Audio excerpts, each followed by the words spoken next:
Hello students, तो आज मैं आपको पेपर सेकंड सर्जरी का जो मोस्ट एक्सपेक्टेड क्वेश्चंस जो आते रहते हैं एग्जाम में फ्रीक्वेंटली वो मैं आपको सॉल्व करवाऊंगा। तो आइए स्टार्ट करते हैं। तो पहला क्वेश्चन क्या है पेपर में? Define fracture, classification of the fracture and it's management. ये 10 मार्क्स में आता रहता है फ्रीक्वेंटली। तो व्हाट इज फ्रैक्चर? फ्रैक्चर क्या होता है? तो fracture is a break in the continuity of the bone. मान लो ये बोन है ना, ये उसकी कंटिन्यूटी है, मतलब पूरी तरीके से ये रेगुलर है। अगर मान लो यहां पास क्या हो जाए, यहां पास टूट जाए या मतलब फ्रैक्चर हो जाए तो कंटिन्यूटी तो इसकी खराब हो गई। तो वही चीज बोला है, क्या बोला है कि फ्रैक्चर क्या होता है? ब्रेक हो जाना कंटिन्यूटी ऑफ द बोन की। And fracture is a injury to the musculoskeletal system. Musculoskeletal system जो कि जो बोन्स रहते हैं, टेंडन रहते हैं, मसल रहते हैं, इनमें इंजरी हो जाना। तो पढ़ लेते हैं कि an injury to the musculoskeletal system result in damage to bones, joints, muscles and tendons. क्या क्या? मस्कुलोस्केलेटल सिस्टम में जब इंजरी होगी तो क्या होगा? डैमेज होगा, बोन्स में होगा, मसल्स में होगा, टेंडन्स में होगा, ठीक है, और जॉइंट्स में होगा। तो अब बात करते हैं क्लासिफिकेशन की। तो हमने क्या पढ़ा? फ्रैक्चर क्या होता है कि कंटिन्यूटी ब्रेक हो जाना बोन की और मस्कुलोस्केलेटल इंजरी हो जाना, इसको हम क्या कहते हैं? फ्रैक्चर कहते हैं। मस्कुलोस्केलेटल इंजरी में क्या क्या आएगा, या मस्कुलोस्केलेटल सिस्टम की इंजरी में क्या क्या आएगा? तो बोन्स होगा, जॉइंट होगा, अपना मसल होगा और लिगामेंट, ये चीजें डैमेज हो जाएंगी। अब इसकी क्लासिफिकेशन की बात करते हैं तो ये कई सारी बेसिस के ऊपर डिपेंड करता है कि किस टाइप का फ्रैक्चर हुआ है। ओपन फ्रैक्चर है, मतलब कि इन्वायरमेंट से एक्सपोज हुआ है कि नहीं हुआ है, इटियोलॉजी के हिसाब से, है ना। तो आइए आप हम पढ़ते हैं, इसको स्टार्ट करते हैं। तो classification on the basis of aetiology, causes के कारण। तो तीन तरीके के होते हैं। The first one is traumatic, the second one is pathological and the third is stress fracture. तो ट्रोमेटिक फ्रैक्चर क्या होगा? ऑकर ड्यू टू ट्रॉमा, कोई इंजुरी के कारण होना, ठीक है। पैथोलॉजिकल फ्रैक्चर में क्या होगा? ऑकर्ड बाय सम अंडरलाइंग पैथोलॉजी, अंडरलाइंग डिजीज। कैसे हो सकता है? ऑस्टियोपोरोसिस हो जाए या फिर स्टेफाइलोकोकस बैक्टीरिया के कारण जो हो जाता है, ठीक है। तो ये चीजें क्या हो गई? पैथोलॉजिकल कॉज हो गई।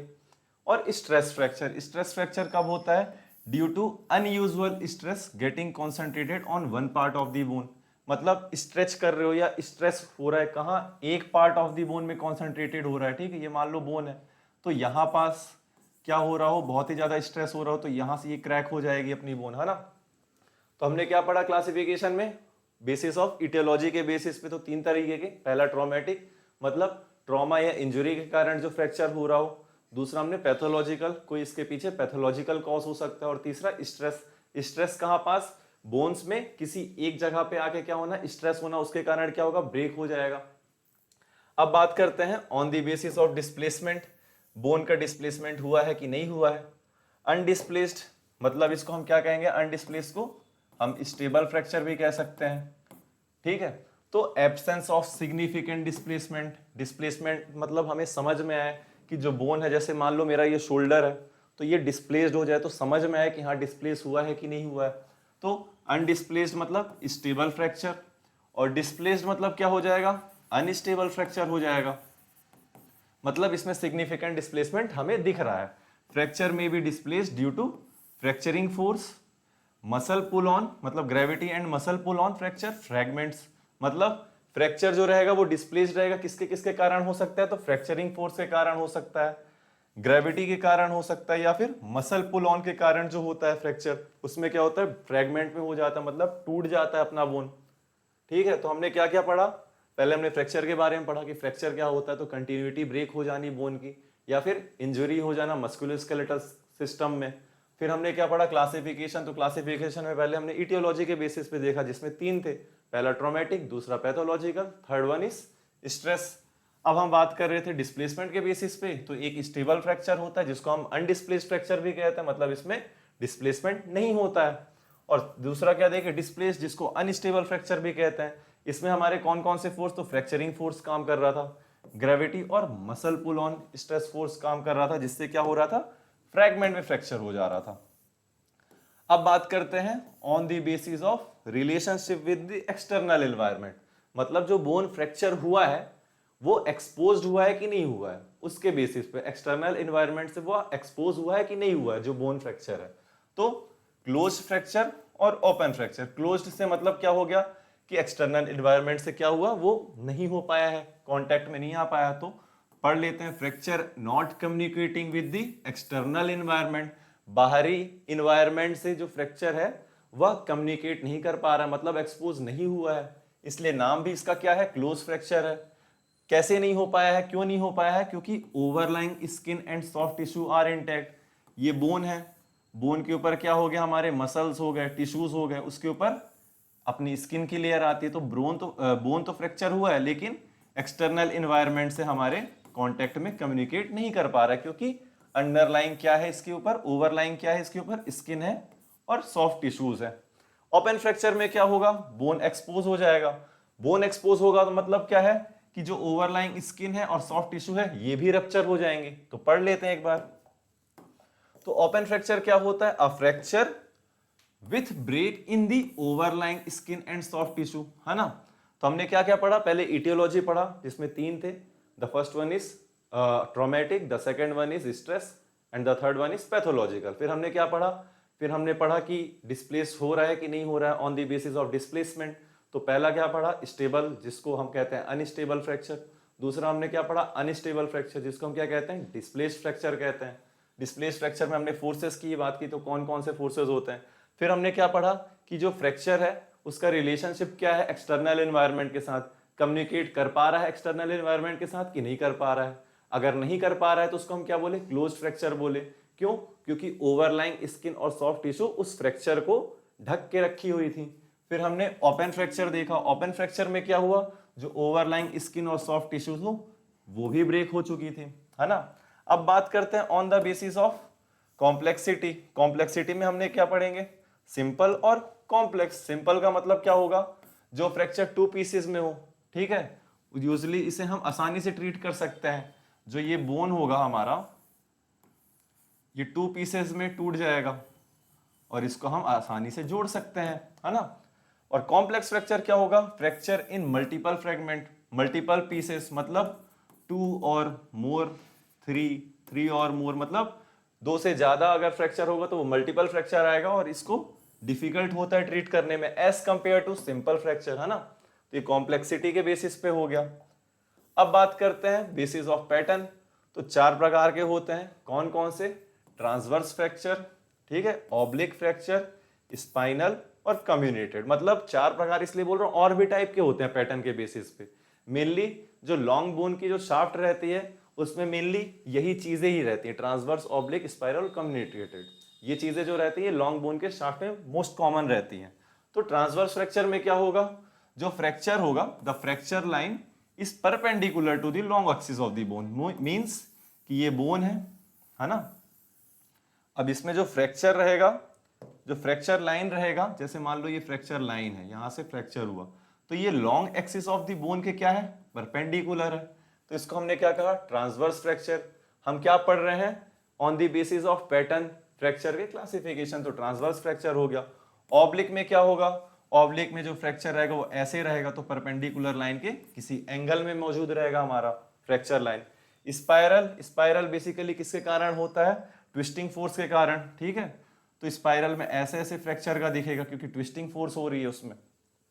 कम्युनिकेटेड क्या होता है फ्रैक्चर, इसमें मल्टीपल फ्रैगमेंट होते हैं, caused by not twisting force नहीं होता इसमें, इसमें मल्टीपल फ्रैगमेंट होते हैं ड्यू टू हाई इंजरी के कारण, ठीक है, एक्सीडेंट के कारण हो गया, तो इसमें कम्युनिकेटेड हो गया। तो हमने क्या क्या देखा, पहले हमने फ्रैक्चर के बारे में जाना कि जो ब्रेक हो जाए कंटिन्यूटी ऑफ द बोन की उसको हम फ्रैक्चर कहते हैं, या फिर इंजरी हो जाए हमारी मस्कुलोस्केलेटल सिस्टम में उसको हम फ्रैक्चर कहते हैं। फिर हमने क्या बात की, हमने क्लासिफिकेशन की बात की। क्लासिफिकेशन में पहले हमने क्या पढ़ा, पहले हमने पढ़ा पहला हमने पढ़ा था, एक बार देखते हैं क्या पढ़ा था,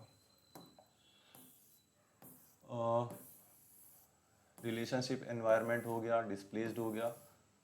इटियोलॉजी के बेसिस पे, इटियोलॉजी के बेसिस पे हमने क्या क्या पढ़ा था, ट्रांसवर्स फ्रैक्चर पढ़ा था, पैथोलॉजिकल फ्रैक्चर पढ़ा था और स्ट्रेस फ्रैक्चर पढ़ा था। फिर हमने किसके बेसिस पे देखा था, डिस्प्लेसमेंट के बेसिस पे देखा था, अनस्टेबल और स्टेबल फ्रैक्चर। फिर उसके बाद हमने क्या पढ़ा, एक्सटर्नल इन्वायरमेंट के साथ। तो एक्सटर्नल इन्वायरमेंट के साथ हमने क्या देखा, ओपन और क्लोज देखा। फिर उसके बाद कॉम्प्लेक्सिटी के हिसाब से पढ़ा, सिंपल और कॉम्प्लेक्स पढ़ा। सिंपल में क्या हो रहा था, बेसिकली जो बोन था वो 20 से टूट गया, मतलब 2 पीसेस में टूट गया, जिसको हम इजीली ट्रीट कर सकते हैं। कॉम्प्लेक्स में क्या हुआ, मल्टीपल फ्रेगमेंट में हो गया, मतलब 2 से ज्यादा पीसेस में टूट गया। फिर हमने पैटर्न के बेसिस में पढ़ा, तो 4 चीजें जो मोस्ट कॉमन होती है लॉन्ग बोन के शाफ्ट में होती हैं ये चीजें, transverse fracture, oblique fracture, spiral fracture और कम्युनिटेड। और ट्रांसवर्स में क्या हो रहा था कि लॉन्ग एक्सिस से, जो बोन की जो लॉन्ग एक्सिस है उसमें फ्रैक्चर लाइन ट्रांसवर्स हो, मतलब 90 डिग्री परपेंडिकुलर बनाए। ऑब्लिक में जो लॉन्ग एक्सिस है और फ्रैक्चर लाइन के बीच में कोई एंगल मौजूद हो। फिर हमने स्पाइरल पढ़ा, स्पाइरल बेसिकली क्यों होता है, ट्विस्टिंग फोर्स के कारण होता है। फिर हमने क्या पढ़ा, कम्युनिटेड। कम्युनिटेड क्या होता है, हायर एक्सीडेंट के कारण होते हैं केसेस, जिसमें क्या रहता है, मल्टीपल फ्रैगमेंट्स हो जाती हैं। तो आई होप आपको समझ में आया होगा। ये बहुत ही इंपॉर्टेंट क्वेश्चन है, पेपर में आता रहता है। अब 2 फ्रैक्चर और याद रखिए, सेगमेंटल फ्रैक्चर और बटरफ्लाई फ्रैक्चर। बटरफ्लाई फ्रैक्चर क्या होता है, ये कम्युनिटेड का एक टाइप होता है। इसमें होता क्या है कि जो कम्युनिटेड पैटर्न में जो फ्रैक्चर होता है वो 3 फ्रैगमेंट में टूट गए, तो जो मिडिल फ्रैगमेंट रहता है ये बटरफ्लाई शेप का दिखता है, इस कारण इसे बटरफ्लाई फ्रैक्चर कहते हैं। सेगमेंटल फ्रैक्चर क्या होता है, 2 fracture in 1 bone but at different level, मतलब ये जो बोन है, ठीक है, इसमें जो फ्रैक्चर होगा वो डिफरेंट डिफरेंट लेवल में हो। एक मान लो यहां पास हो और एक यहां पास हो, तो वही लिखा है कि segmental fracture is 2 fracture in 1 bone but at different level. तो कितने पढ़े हमने, ट्रांसवर्स पढ़े, ऑब्लिक पढ़े, स्पाइरल पढ़े, कम्युनिटेड पढ़े। बटरफ्लाई कम्युनिटेड का ही एक टाइप होता है, और हमने सेगमेंटल फ्रैक्चर देखा। अब बात करते हैं क्लिनिकल फीचर। तो फ्रैक्चर में हमें क्या क्या क्लिनिकल फीचर नजर आएंगी। तो आपने भी देखा होगा नॉर्मली कि अगर किसी का फ्रैक्चर होता है तो पेन होता है, उस रीजन में स्वेलिंग हो जाती है, ठीक है, फीवर भी आ जाता है कभी कभी पेन के कारण। तो क्लिनिकल फीचर में क्या, पेन होगा, ठीक है, स्वेलिंग होगी, डिफॉर्मिटी आएगी। डिफॉर्मिटी मतलब क्या हो जाएगा, एबनॉर्मेलिटी आ जाएगी। लॉस ऑफ कंटिन्यूटी, जो हमने डेफिनेशन में ही पढ़ा था, loss of continuity of the bone. तो पेन स्वेलिंग तो सब लिख दोगे, डिफॉर्मिटी भी आती है। बोन टेंडरनेस, जहां पास जो फ्रैक्चर रहता है वहां पास आप टच भी नहीं कर सकते, टच करने में भी दर्द होगा, तो बोन टेंडरनेस होगा। और उस एरिया का लॉस ऑफ फंक्शन हो जाएगा। अगर मान लो मेरा शोल्डर टूट जाएगा तो मैं अपने हाथ को मूवमेंट भी नहीं कर पाऊंगा, कहीं ऐसे बोर्ड में मैं टिक भी नहीं कर सकता, तो लॉस ऑफ फंक्शन हो गया। ऊपर से यहाँ डिफॉर्मिटी भी आ सकती है अगर ज्यादा फ्रैक्चर हो जाए तो, है ना। तो ये क्लिनिकल फीचर थे, क्या क्या, pain, swelling, deformity, loss of continuity, bone tenderness and loss of function. तो हमने क्या पढ़ा, अभी एक बार और क्लासिफिकेशन रिपीट कर देते हैं। पहले हमने क्या पढ़ा, on the basis of aetiology, कितने टाइप, 3 टाइप, कौन कौन से, ट्रॉमेटिक, पैथोलॉजिकल और स्ट्रेस। फिर हमने क्या पढ़ा, डिस्प्लेसमेंट के बेसिस पे स्टेबल और अनस्टेबल फ्रैक्चर। फिर उसके बाद हमने पढ़ा किसके हिसाब से कि जो फ्रैक्चर हो रहा है वो एक्सटर्नल एनवायरनमेंट के साथ उसका क्या रिलेशनशिप है। तो हमने क्लोज और ओपन पढ़ा। क्लोज में क्या था कि ओवरलाइंग स्किन और टिश्यू इंटैक्ट थे, और ओपन में क्या था कि जो ओवरलाइंग स्किन और जो सॉफ्ट टिश्यू थे वो भी ब्रेक हो चुके हैं। फिर हमने किसके बेसिस पे, कॉम्प्लेक्सिटी के बेसिस में, कि सिंपल और कॉम्प्लेक्स। फिर हमने पैटर्न के बेसिस पे देखा फ्रैक्चर। तो 4 मोस्ट कॉमन जो हमें लॉन्ग बोन के शाफ्ट में देखने को मिलेंगे, क्या क्या, transverse fracture, oblique fracture, spiral fracture और कम्युनिटेड। फिर उसके बाद 2 और एक्स्ट्रा पढ़े, सेगमेंटल फ्रैक्चर और बटरफ्लाई फ्रैक्चर। बटरफ्लाई फ्रैक्चर किसका पार्ट है, कम्युनिटेड का पार्ट है। और सेगमेंटल में क्या हो रहा था, जो 2 फ्रैक्चर थे वो अलग अलग लेवल में मौजूद थे, ठीक है। फिर हमने क्लिनिकल फीचर देखी। क्लिनिकल फीचर में pain, swelling, loss of continuity, deformity, bone tenderness, loss of function, fever भी आप लिख सकते हो क्लिनिकल फीचर में। अब बात करते हैं इन्वेस्टिगेशन की। तो एक्सरे कराएंगे, सीटी स्कैन कराएंगे, एमआरआई कराएंगे। जितने प्रकार के फ्रैक्चर है आप सब में एक्सरे लिख दो। लेकिन अगर मान लो जैसे कम्युनिटेड फ्रैक्चर हुआ या 2 से कॉम्प्लेक्स फ्रैक्चर हुआ, ठीक है, तो उसमें हमको सीटी स्कैन कराना चाहिए, उससे ज्यादा हेल्प होती है, तो ये याद रखना। अब बात करते हैं जनरल फ्रैक्चर मैनेजमेंट की। तो क्या क्या मैनेजमेंट करना चाहिए अगर मान लो इमरजेंसी, तुरंत ऑन द स्पॉट जो हमें करना रहता है ट्रीटमेंट, तो उसमें हम क्या करते हैं, जो चीज फ्रैक्चर है उसको क्या करेंगे, रेस्ट करेंगे। रेस्ट मतलब इमोबाइलाइजिंग करेंगे, मूवमेंट को प्रिवेंट करेंगे। मूवमेंट को प्रिवेंट किसके द्वारा करते हैं, स्प्लिंटिंग के द्वारा करते हैं। फिर क्या करेंगे, जब मूवमेंट उसका रेस्ट्रिक्ट कर देंगे तो उसके बाद क्या करेंगे, आइस थेरेपी देंगे या कंप्रेशन देंगे या फिर एलिवेशन करेंगे। इससे क्या होता है, जो स्वेलिंग रहती है वो रिड्यूस होती है। तो इमरजेंसी केयर में दो चीजें याद रखना, एक तो पहले जो पार्ट जो फ्रैक्चर हुआ है उस पार्ट को हमको क्या कराना है, रेस्ट कराना है। रेस्ट कराएंगे किसके द्वारा, रेस्ट मतलब जो मूवमेंट है वो ना हो पाए, उस मूवमेंट को रोकेंगे। वो किसके द्वारा करेंगे, स्प्लिंटिंग के द्वारा करेंगे। फिर उसके बाद जो आइस थेरेपी उससे स्वेलिंग रिड्यूस करेंगे। कंप्रेशन और एलिवेशन ये भी एक तरीके का प्रोसेस होता है जिसमें हम स्वेलिंग को रिड्यूस करते हैं। तो ये क्या था, हमारा इमरजेंसी केयर था। अब डेफिनेटिव केयर में हम क्या करेंगे, दैट इज रिडक्शन। अब रिडक्शन भी दो तरह का होता है, the first one is open and the second one is close reduction. अब रिडक्शन का मतलब क्या होता है, तो रिडक्शन का मतलब ये है कि सपोज दैट ये बोन है हमारा, ठीक है। अब ये बोन क्या है, मान लो ये पहले जुड़ा हुआ था, फिर ये फ्रैक्चर हुआ, तो फ्रैक्चर होके मान लो ऐसे हो गया। तो रिडक्शन में क्या करेंगे, इसको अलाइन करेंगे, स्ट्रेच करके इसको अलाइन करेंगे कि सेम आ जाए। जो ऐसे था पहले उसको खींच के हम अलाइन करेंगे और इसको सेम लाइन में ला देंगे फ्रैक्चर को। तो आइए पढ़ लेते हैं। तो reduction is a setting of a displaced fracture to proper alignment with और विदाउट ऑपरेशन। अगर ऑपरेशन से करेंगे तो उसे हम क्या कहेंगे, ओपन रिडक्शन कहेंगे। और अगर मान लो विदाउट ऑपरेशन करेंगे तो उसे हम क्या कहेंगे, क्लोज्ड रिडक्शन कहेंगे। तो रिडक्शन होता क्या है, रिडक्शन बेसिकली हम उसे उस बोन को स्ट्रेच करके अलाइनमेंट में कर देंगे, ठीक है, जो डिस्प्लेस्ड हो चुके हैं। किसके द्वारा, ऑपरेशन के द्वारा या फिर विदाउट ऑपरेशन। ऑपरेशन करेंगे तो ओपन रिडक्शन कहलाएगा और नहीं करेंगे उसको तो क्लोज रिडक्शन कहलाएगा। तो ओपन रिडक्शन और इफ याद रखना, मतलब open reduction and internal fixation. और इफ को हम क्या बोलते हैं, open reduction and internal fixation.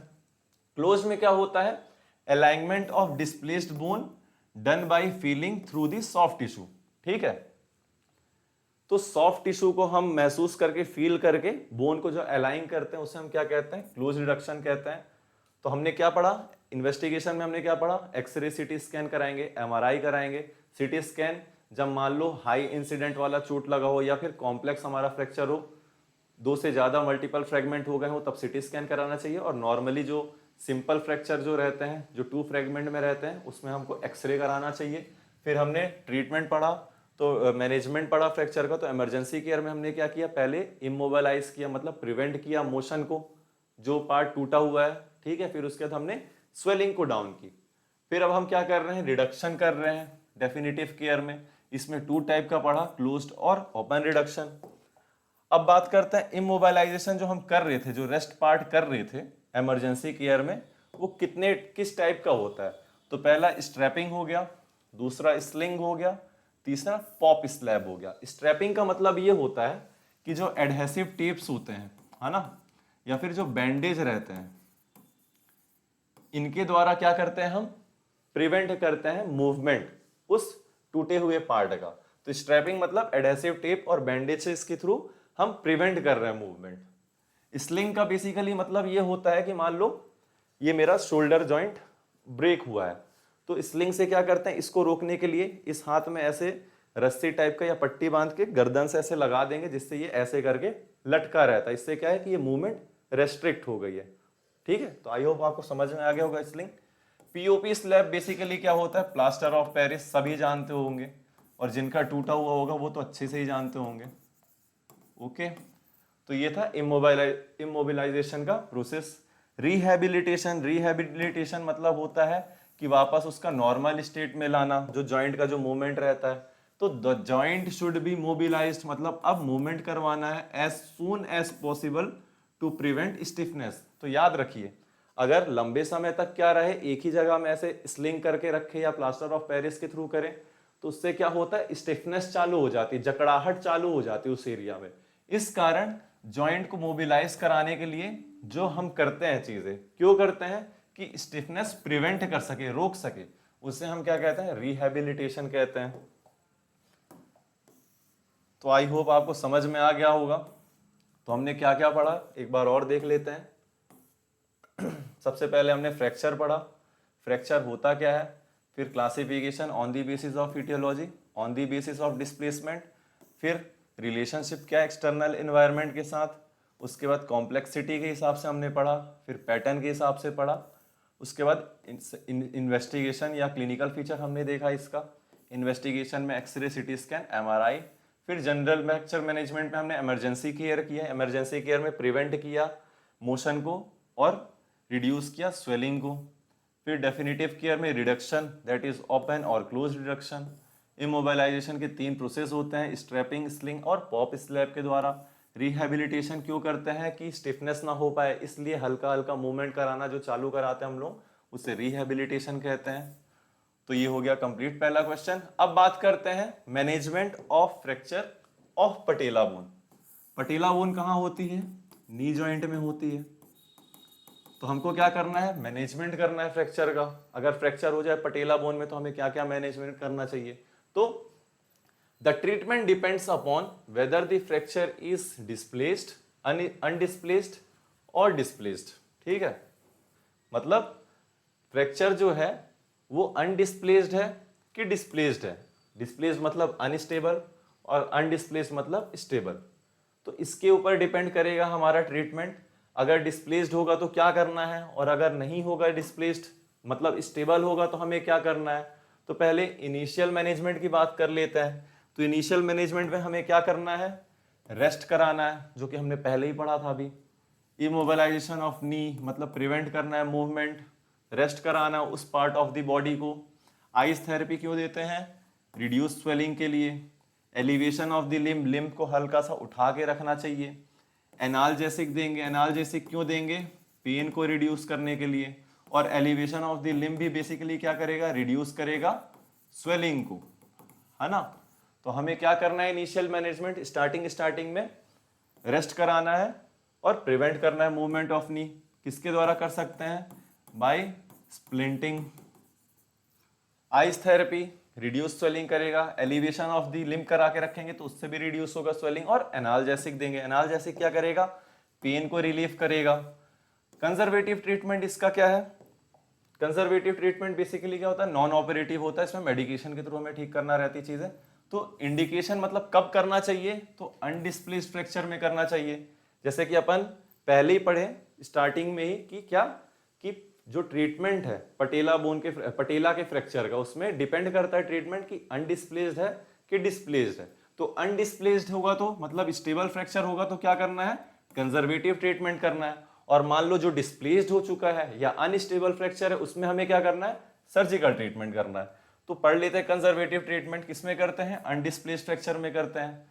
और पेशेंट को क्या परफॉर्म कराते हैं, straight leg raise. Straight leg raise आपने भी क्लिनिकल ड्यूटी में किया ही होगा। फिर हम क्या करेंगे, नी इमोबिलाइजर करेंगे, मतलब प्रिवेंट करेंगे मूवमेंट नी का। किसके द्वारा, सिलेंड्रिकल कार्ड के द्वारा। या फिर नी को एक्सटेंशन में रखेंगे। कब तक रखना चाहिए, 4 to 6 वीक्स। तो ये याद रखिए कि नी को हमें क्या करना है, एक्सटेंशन में रखना है। ठीक है, कब तक रखना है, 4 to 6 वीक्स तक रखना है। अर्ली क्वाड्रिसेप्स स्ट्रेंथिंग एक्सरसाइज, ये रिहेबिलिटेशन टाइप का प्रोसेस हो गया कि प्रिवेंट कर सके हम क्या, स्टिफनेस। क्वाड्रिसेप्स कहाँ की मसल होती है, थाई की मसल की होती है, तो उनका एक्सरसाइज कराना है। फिर ग्रेजुअल रेंज ऑफ मोशन कराना है, जिससे एक्सरसाइज के द्वारा हीलिंग, मतलब हीलिंग के बाद हमें क्या कराना है, ग्रेजुअल रेंज ऑफ मोशन की मतलब वो थोड़ा बहुत चल सकता है। और फिर आखिरी में क्या कराना है, progressive bearing of weight as advised. तो हमने क्या पढ़ा पटेला में, पहले हमने पढ़ा कि इनिशियल मैनेजमेंट में हमें क्या करना है, रेस्ट कराना उस पार्ट को पटेला के, और क्या कराना है, इमोबिलाइजिंग करना है नी को, नी के मूवमेंट को प्रिवेंट करना है। उसके बाद हमने क्या पढ़ा, आइस थेरेपी करेंगे, एलिवेशन करके रखेंगे लिम्ब को। ये दोनों क्या करेंगी, स्वेलिंग को रिड्यूस करेंगी। और ज्यादा ही पेन हो रहा होगा तो हम क्या करेंगे, एनाल्जेसिक्स दे देंगे। फिर उसके बाद हमने कंजर्वेटिव ट्रीटमेंट पढ़ी। कंजर्वेटिव ट्रीटमेंट में हमने क्या देखा कि जो अनडिस्प्लेस्ड है, मतलब जो स्टेबल फ्रैक्चर है, उसमें हम कंजर्वेटिव ट्रीटमेंट कर रहे थे। पेशेंट को SLR करवा रहे थे, स्ट्रेट लेग रेस करवा रहे थे। फिर उसके बाद हमने क्या देखा कि हम नी को इमोबिलाइजर किसके द्वारा, सिलेंड्रिकल कार्ड के द्वारा। या फिर एलिवेशन करा के रखे, कब तक, 4 to 6 वीक्स तक हम क्या करा के रखे, पेशेंट की नी को एलिवेट, मतलब लिम्ब को ऐसे करके एलिवेट करा के रखे, या मान लो ऐसे करके ये पेशेंट लेटा हुआ है तो इसके पैर को किसी ऐसे पट्टी से बांध दे तो ये एलिवेट ही रहेगा उसका पैर, ठीक है। और फिर क्या कराना है, जब उसके बाद धीरे धीरे हीलिंग होने लगेगी तो क्या कराना है, एक्सरसाइज कराना है, रेंज ऑफ मोशन कराना है, और बीच में हमें क्या कराना है, क्वाड्रिसेप्स स्ट्रेंथिंग एक्सरसाइज, जो कि जो फीमर रहती है, सॉरी जो थाई रीजन रहता है उधर पास ये क्वाड्रिसेप्स मसल्स रहती हैं। फिर क्या कराना है, प्रोग्रेसिव वेट बियरिंग एक्सरसाइज करवाना है डॉक्टर के एडवाइस में। और रेंज ऑफ मोशन कब कराना है, जब हील हो जाएगा तब कराना है हमें। ये सब क्यों कराया जाता है रिहैबिलिटेशन, क्योंकि जो स्टिफनेस होती है उसको प्रिवेंट कर सके। सर्जिकल ट्रीटमेंट किस में करेंगे, जो डिस्प्लेस्ड हो चुका होगा, मतलब अनस्टेबल फ्रैक्चर में, ठीक है। ओपन फ्रैक्चर हो गया होगा, मतलब इन्वायरमेंट के साथ वो कांटेक्ट कम्युनिकेट कर रहा होगा, जिसमें क्या अंडरलाइंग ओवरलाइंग जो स्किन थी और जो सॉफ्ट टिश्यू थी वो टीयर हो चुकी है बोन फ्रैक्चर के साथ साथ। तो इसमें हमें क्या करना है, टेंशन बैंड वायरिंग करना है, पार्शियल पटेलेक्टोमी करना है या टोटल पटेलेक्टोमी करना है। ये सर्जिकल रिमूवल होता है किसका, पटेला का। पार्शियल मतलब आधा और टोटल मतलब completely. Tension band wiring basically wire के थ्रू हम इसे क्या कर देंगे, फिक्स्ड कर देंगे कि ये मूव ना कर पाए, है ना। तो ये हो गया हमारा ट्रीटमेंट। तो आई थिंक आपको मैनेजमेंट ऑफ पटेला बोन समझ में आ गया होगा कि फ्रैक्चर में हमें क्या करना है। अब बात करते हैं फ्रैक्चर ऑफ फीमर की। फीमर बोन कहाँ की होती है, फीमर बोन थाई रीजन की होती है, ये लॉन्ग बोन होती है। इसी में हमने क्या पढ़ा था, थाई रीजन में 4 मसल्स होते, तो क्वाड्रिसेप्स एक्सरसाइज करवाया था हमने। तो हम फीमर में भी ये इनिशियल मैनेजमेंट, सॉरी इसके मैनेजमेंट में हम करेंगे कंजर्वेटिव ट्रीटमेंट में। तो आइए पढ़ते हैं। Femur, the fracture is the break in the femur, sorry a femur fracture is the break in the thigh bone. Femur fracture क्या होता है, ब्रेक हो जाना थाई बोन का। ब्रेक इन दी आप कंटिन्यूटी भी लिख सकते हैं कि कंटिन्यूटी हो जाना, थाई बोन की ब्रेक हो जाना। यूजली होता क्यों है, तो usually occur due to trauma, तो इटियोलॉजी हो गया ये ट्रॉमा। फिर उसके बाद और from pathological condition, pathological condition के कारण भी हो सकता है, ट्रॉमा के कारण भी हो सकता है। कम्युनिकेटिंग जो हमने पैटर्न पढ़ा था तो इसमें भी आ सकता है क्योंकि इसमें एक्सीडेंट हो रहा है ना। तो ऐसे करके हमें क्लासिफिकेशन को भी याद रखना है। पहला हमने इटियोलॉजी के बेसिस में पढ़ा था, क्या पढ़ा था, ट्रॉमेटिक, स्ट्रेस और पैथोलॉजिकल। तो जो फीमर का जो फ्रैक्चर होता है वो ट्रॉमा के कारण हो सकता है या पैथोलॉजिकल कंडीशन के कारण हो सकता है। फिर हमने पैटर्न पढ़ा था, फर्स्ट क्वेश्चन इटियोलॉजी फ्रैक्चर के क्लासिफिकेशन में, ट्रांसवर्स, ऑब्लिक, स्पाइरल, कम्युनिकेटिंग। तो कम्युनिकेटिंग क्या था हमारा, हाई एक्सीडेंट के कारण, मतलब ट्रॉमा या रोड एक्सीडेंट के कारण हो रहा था।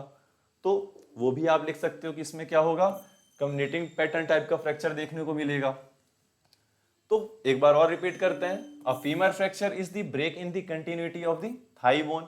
यूजली होता क्यों है, ट्रॉमा के कारण होता है या फिर पैथोलॉजिकल कंडीशन के कारण होता है। ट्रॉमा कैसा, रोड एक्सीडेंट हो जाना या फिर फॉल फ्रॉम दी हाइट, 2-4 माले की बिल्डिंग से कूद जा रहा उसके कारण हो सकता है, ठीक है। पैथोलॉजिकल कंडीशन में क्या होगा, ऑस्टियोपोरोसिस हो सकता है, ट्यूमर हो सकता है या फिर बोन में इंफेक्शन हो सकता है, ठीक है।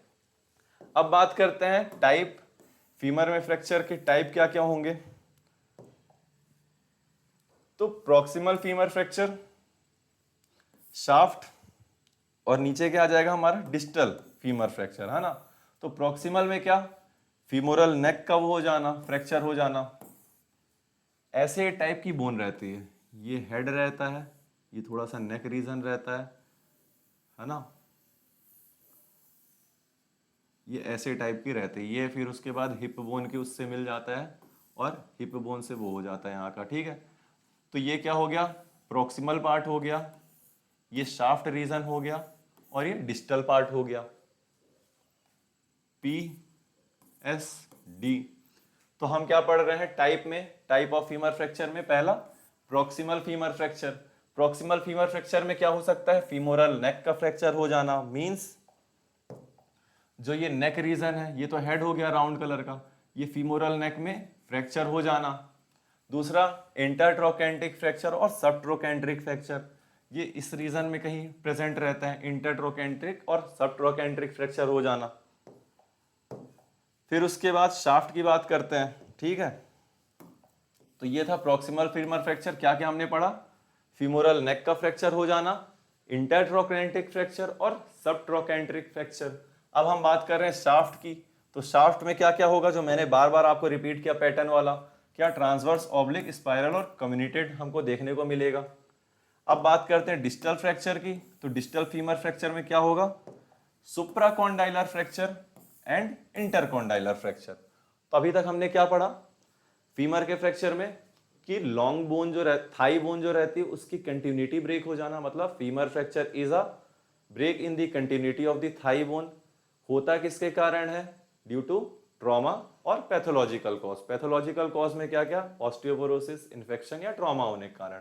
फिर क्लासिफिकेशन हमने देखी कि प्रोक्सिमल पार्ट का फीमर का शाफ्ट रीजन में अगर मान लो फ्रैक्चर हो रहा है या फिर डिस्टल पार्ट में अगर फ्रैक्चर हो रहा है। प्रोक्सिमल पार्ट में हमने क्या क्या पढ़ा? फीमोरल नेक का फ्रैक्चर होना, इंटरट्रोकेंट्रिक और सब ट्रोकेंट्रिक। फिर डिस्टल में हमने चार चीजें पढ़ी, ट्रांसवर्स फ्रैक्चर होना, ऑब्लिक फ्रैक्चर होना, स्पाइरल फ्रैक्चर होना और कम्युनिटेड फ्रैक्चर होना। डिस्टल में क्या होगा? सुप्राकॉन्डाइलर और इंट्राकॉन्डाइलर फ्रैक्चर। क्लिनिकल फीचर क्या दिखेगा? जो भी आए फ्रैक्चर तो उसमें आप लिख दो, पेन होगा, स्वेलिंग होगी, डिफॉर्मिटी होगी, लॉस ऑफ फंक्शन होगा, ठीक है, कंटिन्यूटी ब्रेक हो जाना। तो ये ऐसे ही लिख सकते हो, तो आप पढ़ लेते हैं। सीवियर पेन होगा इन थाई और हिप।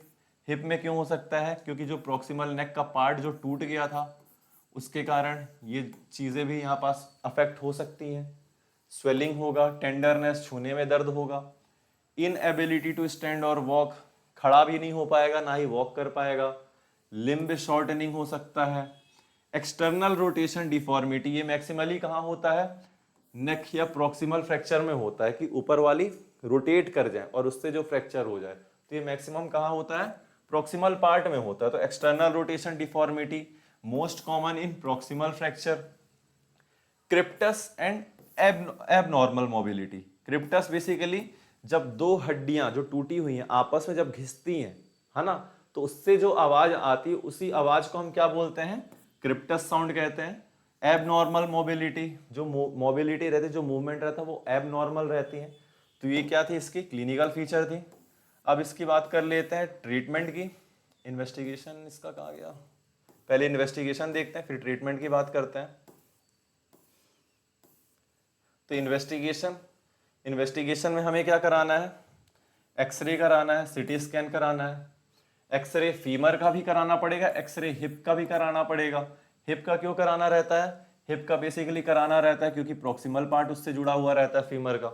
और नी का क्यों कराना है? क्योंकि डिस्टल पार्ट जो रहता है फीमर का वो जुड़ा रहता है उससे। तो अगल बगल वाली चीजों का भी कराना पड़ेगा, बोन, फीमर बोन के अलावा। तो एक्सरे ऑफ फीमर कैसे कराते हैं? एंटीरियर, पोस्टीरियर और lateral view. X-ray of hip and knee joint. X-ray of hip because of proximal part of the femur जो है, जो हेड रीजन है, वो हमारा हिप बोन के साथ जो रहता है जॉइंट बनाता है। नी जॉइंट बेसिकली किसके साथ बनाता है? हमारा distal part of the femur से। तो इस कारण इनका भी एक्सरे कराएंगे, एंटीरियर, पोस्टीरियर और लेटरल व्यू। सिटी स्कैन कब कराते हैं? अगर पैटर्न जो हो कॉम्प्लेक्स हो जाए। कॉम्प्लेक्स मतलब दो से ज्यादा मल्टीपल फ्रेगमेंट में टूट जाना बोन का। सीबीसी करवाएंगे, ब्लड ग्रुप कराएंगे। अब सीबीसी क्यों करवा रहे हैं? क्योंकि जो फीमर फ्रैक्चर रहता है उसका कॉज क्या पड़ा? एक तो एक्सीडेंट पड़ा, ट्रॉमा का कारण। दूसरा क्या पड़ा? पैथोलॉजिकल कॉज, जिसमें ऑस्टियोपोरोसिस भी हो सकता है, हमारा इन्फेक्शन भी हो सकता है, और क्या हो सकता है? इन्फेक्शन के अलावा ट्रॉमा भी, ट्यूमर भी हो सकता है। सीबीसी बेसिकली इन्फेक्शन के लिए हो गया। डेक्सा स्कैन याद रखना।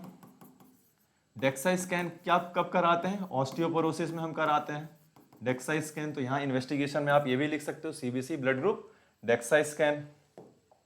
तो ये हो गया इसका इन्वेस्टिगेशन। अब बात कर लेते हैं ट्रीटमेंट की। तो ट्रीटमेंट में हमें क्या करना है? इमरजेंसी ट्रीटमेंट में हम क्या करेंगे? थाई बोन टूटी है, एक्सेसिव ब्लीडिंग भी हो सकती है, तो एयरवे, ब्रीदिंग और सर्कुलेशन पहले हमें असेस करना है, उसका कंट्रोल करना है। कंट्रोल क्या क्या करना है? ब्लीडिंग भी कंट्रोल करना है। अगर मान लो एक्सेसिव ब्लीडिंग के कारण हाइपोवोलेमिक शॉक में जाएगा पेशेंट, तो आईवी फ्लूइड चढ़ाना पड़ेगा उसको। पेन एक्सेसिव होगा तो पेन रिलीफ देंगे। टेम्पररी इमोबिलाइजेशन करेंगे, मतलब थोड़ी देर के लिए, अभी हम इमरजेंसी केयर दे रहे हैं तो तब तक के लिए हम रेस्ट पार्ट कराएंगे उसकी पहले, स्प्लिंट के द्वारा या ट्रैक्शन के द्वारा। तो क्या क्या हमने किया इमरजेंसी कंडीशन में? पहले उसका एयरवे, ठीक है, ब्रीदिंग और सर्कुलेशन को हमने कंट्रोल किया, मैनेज किया, एसेस किया। फिर उसके बाद हमने क्या किया, ब्लीडिंग अगर हो रही होगी तो उसको कंट्रोल किया, या मान लो एक्सेसिव ब्लीडिंग हो चुकी, जब तक हमारे पास पेशेंट आए तो वो शॉक में जा सकता है, तो हम उसे तुरंत क्या चढ़ाएंगे, आईवी फ्लूइड चढ़ाएंगे कि उसका ब्लड का जो नॉर्मल अमाउंट रहना चाहिए उस लेवल तक ब्लड की नीड हो सके। पेन होगा तो पेन रिलीफ कराएंगे। सबसे अच्छा क्या होता है, ट्रेमाडोल होता है, बहुत ही ज्यादा सीवियर पेन हो तो दे दो। और टेम्पररी इमोबिलाइजेशन, मतलब प्रिवेंट करेंगे मूवमेंट उस एरिया का जहां फ्रैक्चर हुआ है, ठीक है। डेफिनेटिव ट्रीटमेंट क्या है, ये इमरजेंसी ट्रीटमेंट था। डेफिनेटिव ट्रीटमेंट इसका ये है कि अगर मान लो फीमोरल नेक टूटा है, अब किसका टूटा है, मान लो यंग पेशेंट का अगर टूटा है, तो हम क्या कराएंगे, ऑरिफ कराएंगे। ORIF basically open reduction and internal fixation कराएंगे with cannulated screws. Cannulated screws मतलब ऐसे स्क्रू जो कि अंदर से खोखले हों, ठीक है, जिससे क्या होगा कि ज्यादातर जो खोखले रहने के कारण ये होगा कि जो ये स्क्रू है ये हमारे जो बॉडी के टिश्यूज हैं उनको डैमेज नहीं करेगा ज्यादा। तो फीमोरल नेक अगर फ्रैक्चर होगा तो हमको क्या करना है, ओपन रिडक्शन, इंटरनल फिक्सेशन। और फिक्सेशन किसके द्वारा करोगे, तो कैन्युलेटेड स्क्रू के द्वारा करोगे। कैन्युलेटेड स्क्रू क्या होता है, ऐसा स्क्रू जो कि अंदर से खोखला हो। क्यों हम यूज करते हैं, इससे क्या होता है कि टिश्यू डैमेज नहीं हो पाती। तो फीमोरल नेक फ्रैक्चर में यंग पेशेंट होगा तो हमको क्या करना है, ऑरिफ करना है, मतलब open reduction and internal fixation with cannulated screws. Elder patient होगा, बहुत ही बूढ़ा पेशेंट होगा, टोटल हिप रिप्लेसमेंट कर देना है, या हेमी आर्थोप्लास्टी मतलब आधा आधा सर्जरी के थ्रू हटा देना है ना। अब बात करते हैं इंटरट्रोकेंड्रिक फ्रैक्चर। ये किसका चल रहा है पार्ट, ये हमारा proximal part of the femur fracture में हमने 3 पढ़ा था कि फीमोरल नेक का फ्रैक्चर हो जाना, फिर इंटरट्रोकेंड्रिक और सबट्रोकेंड्रिक हमने पढ़ा था। फीमोरल नेक के फ्रैक्चर में यंग और एल्डर पेशेंट आया। यंग में ऑरिफ कर रहे थे कैन्युलेटेड स्क्रूज के साथ। एल्डर में हम क्या कर रहे हैं, एल्डर में हम टोटली क्या कर दे रहे हैं, हिप रिप्लेसमेंट कर रहे हैं या फिर हेमी आर्थोप्लास्टी कर रहे हैं। अब बात करते हैं इंटरट्रोकेंट्रिक की। तो इंटरट्रोकेंट्रिक में क्या करना है, डायनेमिक हिप स्क्रूज लगाना है। डायनेमिक मतलब जो मूवमेंट भी करा सके, एकदम रेस्ट्रिक्ट करके ना रखे या रोक के ना रखे, स्टेबल करके ना रखे, ऐसे स्क्रूज जो मूवमेंट कराने में भी हेल्प करें और स्थिर भी रखे, मतलब स्टेबल भी रखे और साथ ही साथ थोड़ी बहुत मूवमेंट को भी करा सके। Allow some movement but not excessive movement, allow some movement और स्टेबल करके रखते उस फ्रैक्चर एरिया को। Proximal femoral neck, proximal femoral nail, nail basically क्या होता है, रॉड होता है। तो मान लो ये जो बोन है हमारी, है ना,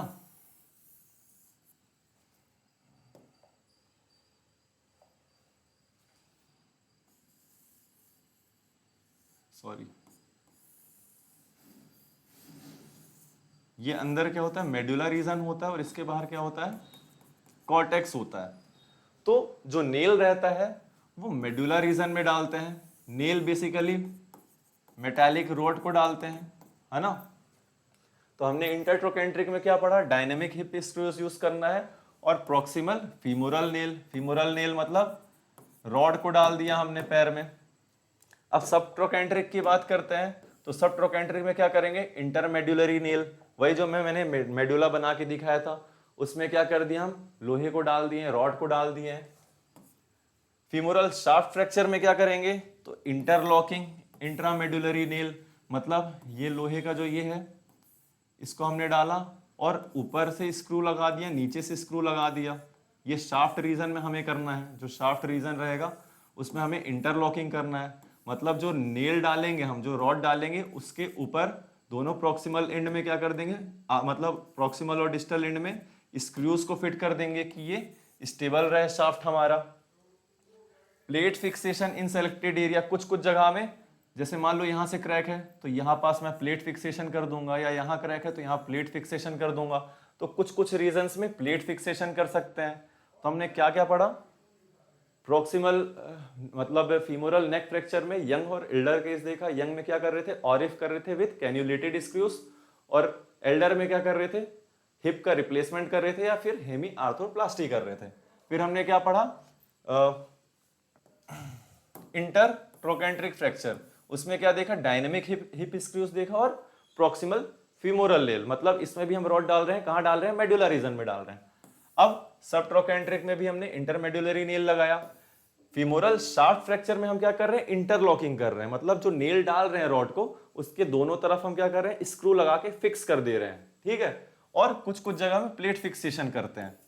अब बात करता हूं डिस्टल फीमर फ्रैक्चर में, तो डिस्टल एंड साइड होगा, तो क्या करना है, रेट्रोग्रेड इंटरमेडुलरी नेल, मतलब डिस्टली, जैसे ये मान लो बोन है, ये इसका कौन सा पार्ट हो गया, ये शाफ्ट हो गया, ये हेड हो गया और ये डिस्टल पार्ट हो गया।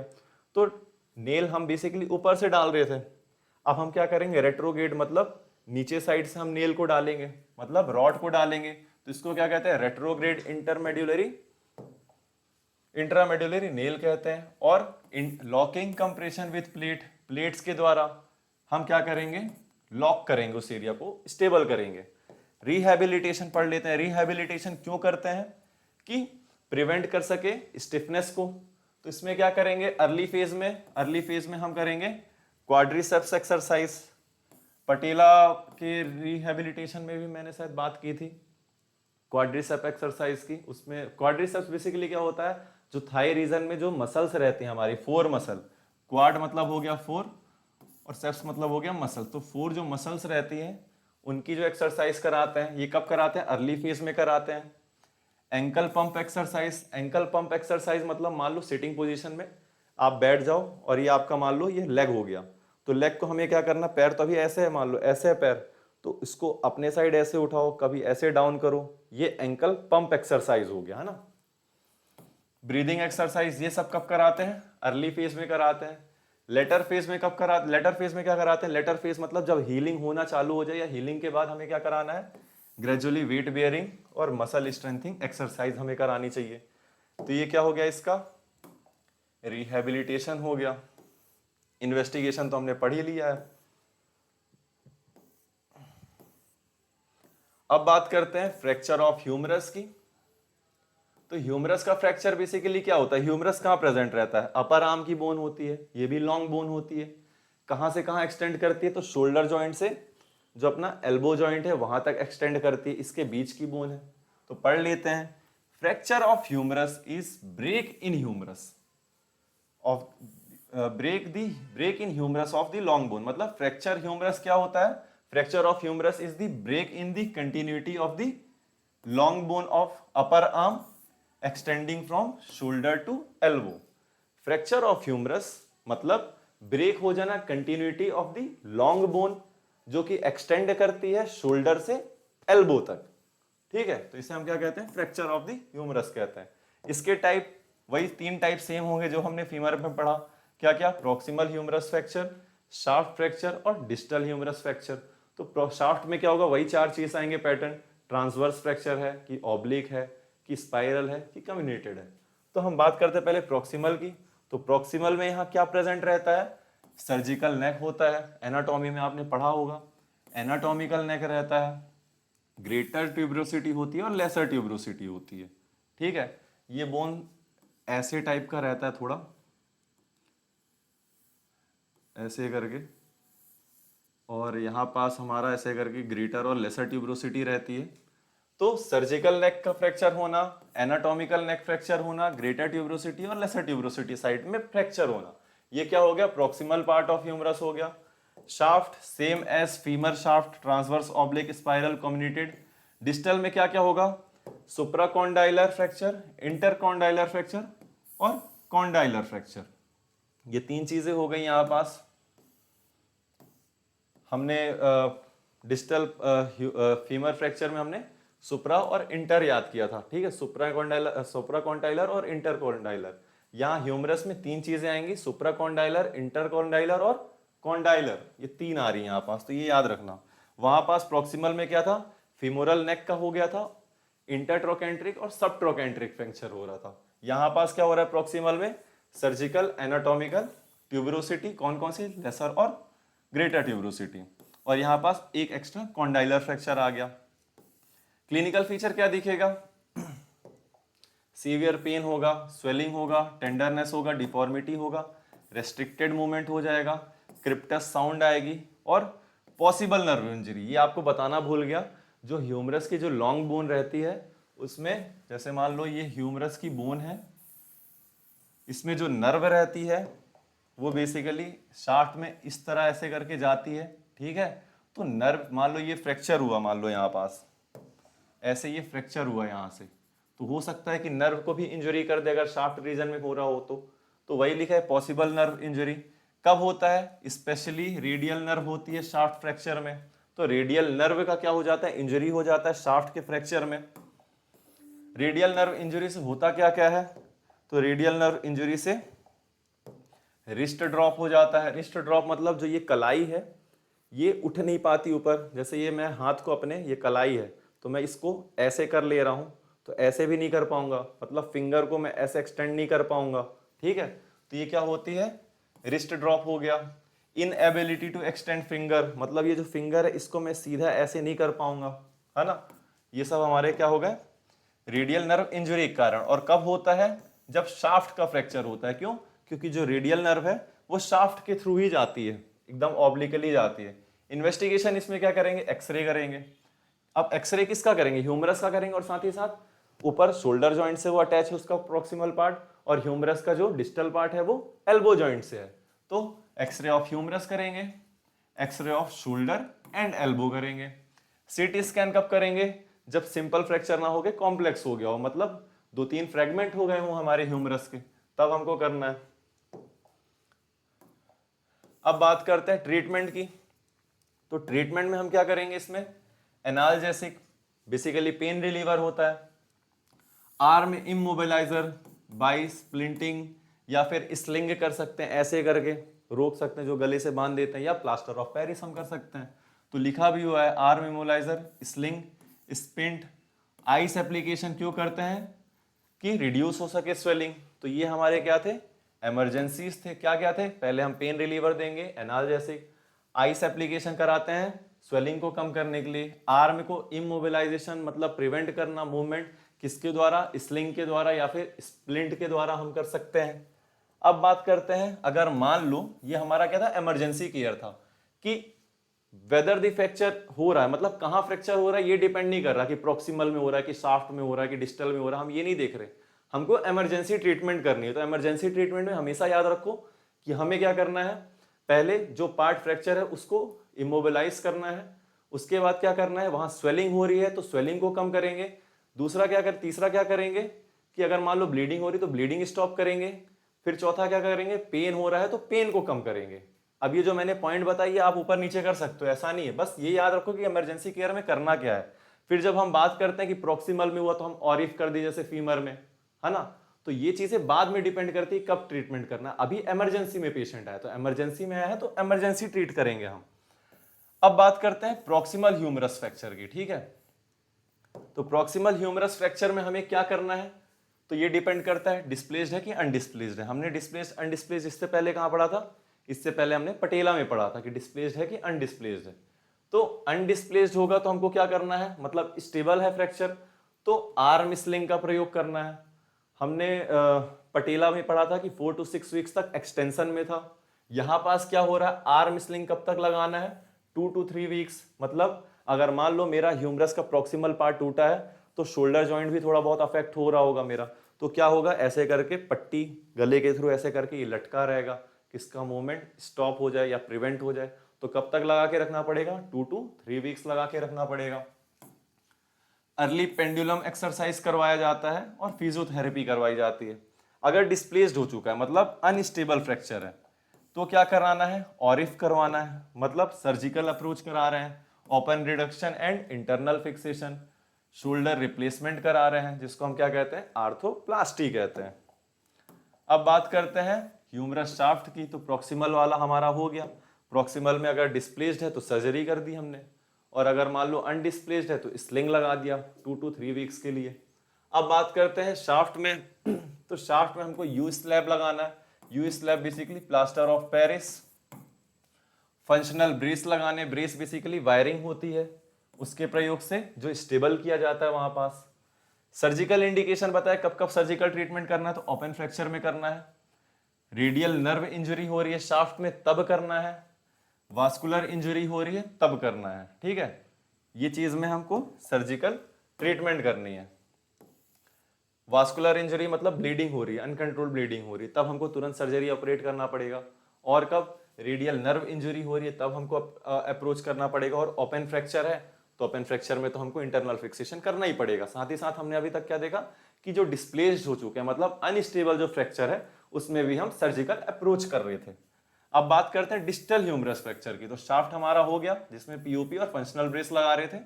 डिस्टल ह्यूमरस फ्रैक्चर में क्या करेंगे, इसमें भी सेम अनडिस्प्लेस्ड और डिस्प्लेस्ड। डिस्प्लेस्ड होगा तो surgery that is ORIF, open reduction and internal fixation. ये किसके द्वारा किया जा रहा है, विथ प्लेट्स एंड स्क्रूज।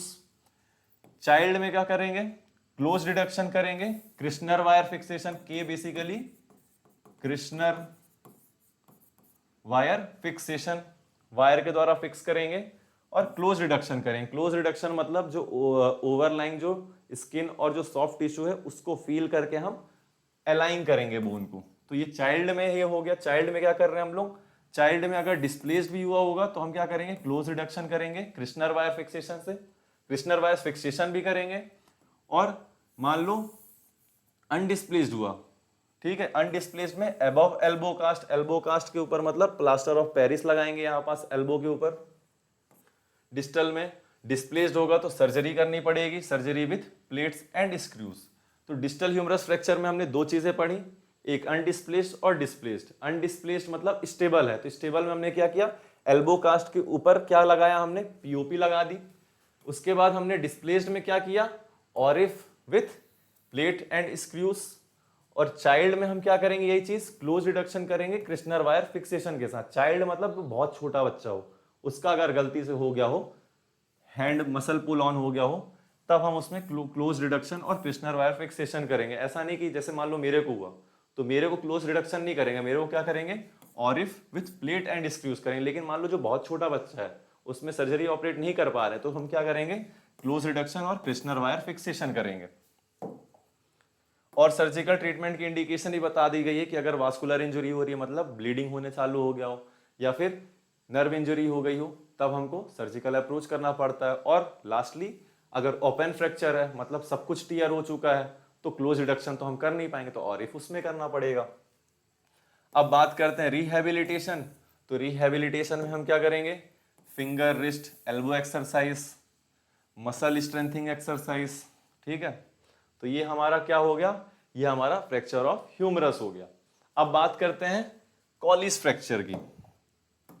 तो कॉलिस को आप कैसे याद रखो, C for Colles, C for collar. Collar में आर जो आ रहा है, आर मतलब क्या हो गया, रेडियस बोन, ठीक है। कॉलिस से क्या याद रखना है, कॉलर, और कॉलर में जो आर आ रहा है वो क्या हो गया, रेडियस बोन हो गया। तो होता क्या है इसमें, this is a fracture at distal end of the radius. यहां तक ह्यूमरस था, फिर यहां रेडियस और अल्ना है। रेडियस और अल्ना क्या होते हैं, यहां पास एल्बो जॉइंट बनाते हैं दोनों, distal part of the humerus के साथ मिलके आर्टिकुलर सरफेस के द्वारा। अब रेडियस में क्या हो रहा है, डिस्टल पार्ट मतलब रिस्ट के आसपास कहीं डिस्टल पार्ट जो होगा रेडियस का वहां पास फ्रैक्चर होना। तो this is a fracture at distal end of the radius, जिसको हम क्या कहते हैं, कॉलिस फ्रैक्चर। इसीलिए कॉलिस फ्रैक्चर को आपको क्या याद रखना है, कॉलर। कॉलर में जो आर आ रहा है उसका मतलब रेडियस बोन हो गया। तो रेडियस बोन में कहा, distal end of the radius में होना। कहां पास, at its cortico cancellous junction, जो कि कहां मौजूद रहता है ये जंक्शन, 2 सेंटीमीटर या 2.5 सेंटीमीटर कई सारी बुक्स में दिया रहता है, टू द रिस्ट जॉइंट। जो ये कलाई है, जो ये रिस्ट जॉइंट है, इससे 2 से 2.5 ऊपर साइड जो होगा हमारा 2 से 2.5 सेंटीमीटर कॉर्टिको कैंसिलस जंक्शन होगा, वहां पास जो ब्रेक हो जाना उसको हमको क्या कहते हैं, कॉलिस फ्रैक्चर कहते हैं। और इसमें होता क्या है, टिपिकली डॉर्सल डिस्प्लेसमेंट होता है। मान लो मेरा हाथ जो है ऐसे एक्सटेंड करके, मान लो मैंने ऐसे करके गिरा, तो ये जो हैंड एक्सटेंशन के कारण गिरा तो ये जो सरफेस रहता है ये नीचे आ जाता है, रेडियस का डॉर्सली डिस्प्लेस्ड कर जाता है, जिसके कारण पेशेंट का हाथ कैसे दिखता है, ऐसे दिखता है उसका हाथ, ठीक है, जिसको हम क्या कहते हैं, डिनर फॉर्क पोस्चर भी कहते हैं, ठीक है। तो डॉर्सली डिस्प्लेस्ड हो जाता है, इसमें कहाँ होता है, 2 सेंटीमीटर में होता है रिस्ट जॉइंट से अब। और फिर उसके बाद ये किसका होता है, रेडियस का होता है, डिस्टल एंड में जो फ्रैक्चर होता है। अब पढ़ते हैं क्या, it is the commonest fracture in Elder people, बूढ़े पीपलों में ज्यादा होता है, और इन वुमेन ऑफ पोस्ट मेनोपोजल, जिसमें क्या होता है, ऑस्टियोपोरोसिस होता है फीमेल में। तो कॉलिस फ्रैक्चर किस में होता है, बूढ़े लोगों में ज्यादा होता है, और पोस्ट मेनोपोजल वुमेन में osteoporosis. It occurs after fall from an outstretched hand, ये जो हमने बात कर ली कि हाथ ऐसे करके जो गिर जाए जमीन में, तो उसका जो ये रहता है रेडियस, वो नीचे डिस्टल डोर्सल डिस्प्लेसमेंट करता है, जिससे नाइट फॉर जो डिनर फॉर्क रहता है उसकी तरह उसका डिफॉर्मिटी हो जाता है।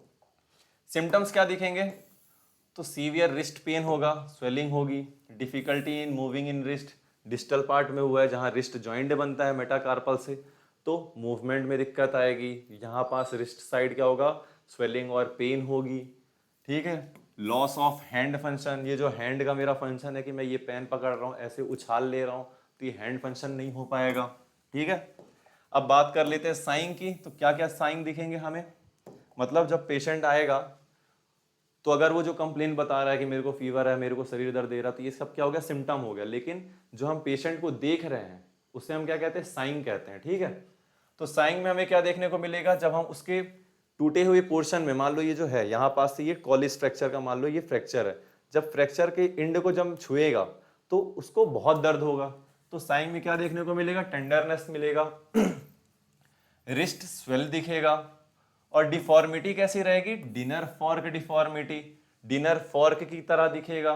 क्यों दिखेगा, क्योंकि जो रेडियस है वो डिस्टल डिस्प्लेस्ड कर गया, इसके कारण डिनर फॉर्क की तरह दिखता है। और हमारा एक और याद रखो, कॉलिस हो गया रेडियस बोन का, और स्मिथ फ्रैक्चर में क्या होता है, गार्डन स्पेड फ्रैक्चर।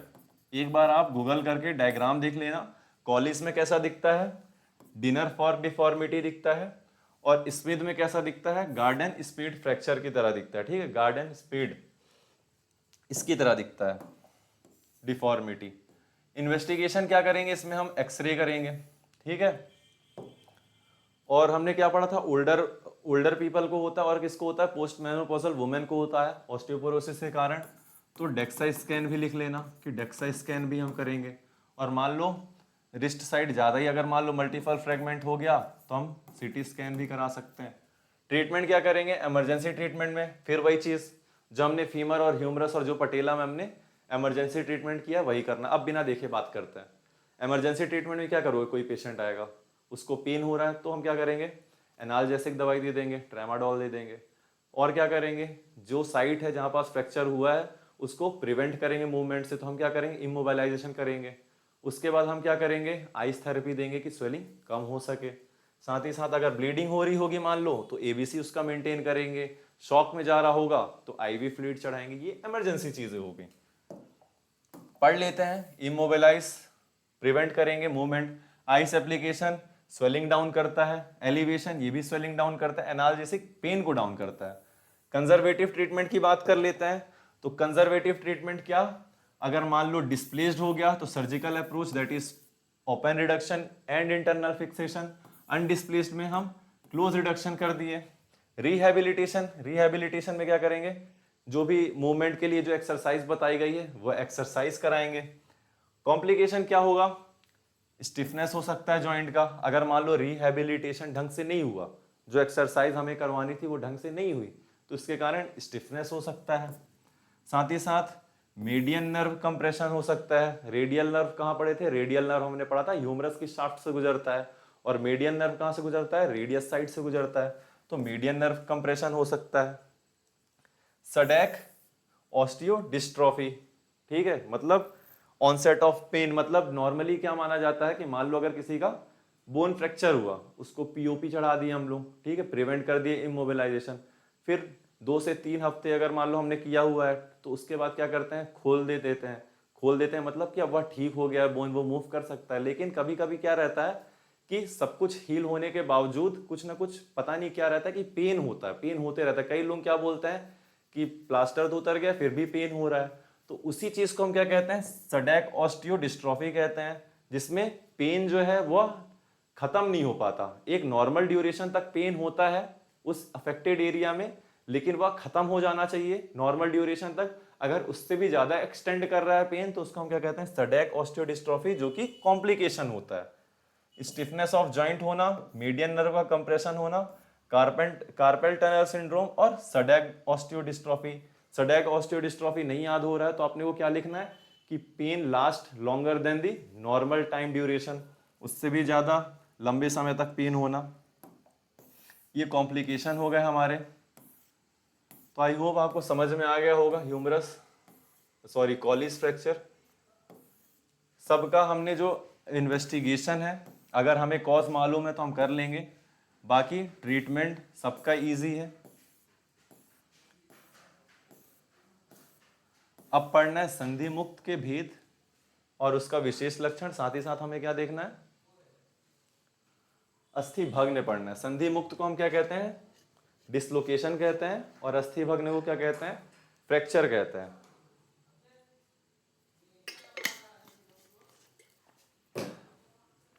संधि मुक्त, संधि मुक्त का मतलब क्या होता है, डिसलोकेशन। इसके टाइप कितने होते हैं, 6 टाइप का होता है। विशेष लक्षण मतलब इसी के जो टाइप्स हैं इनके क्या क्या लक्षण होते हैं, तो ये पढ़ेंगे।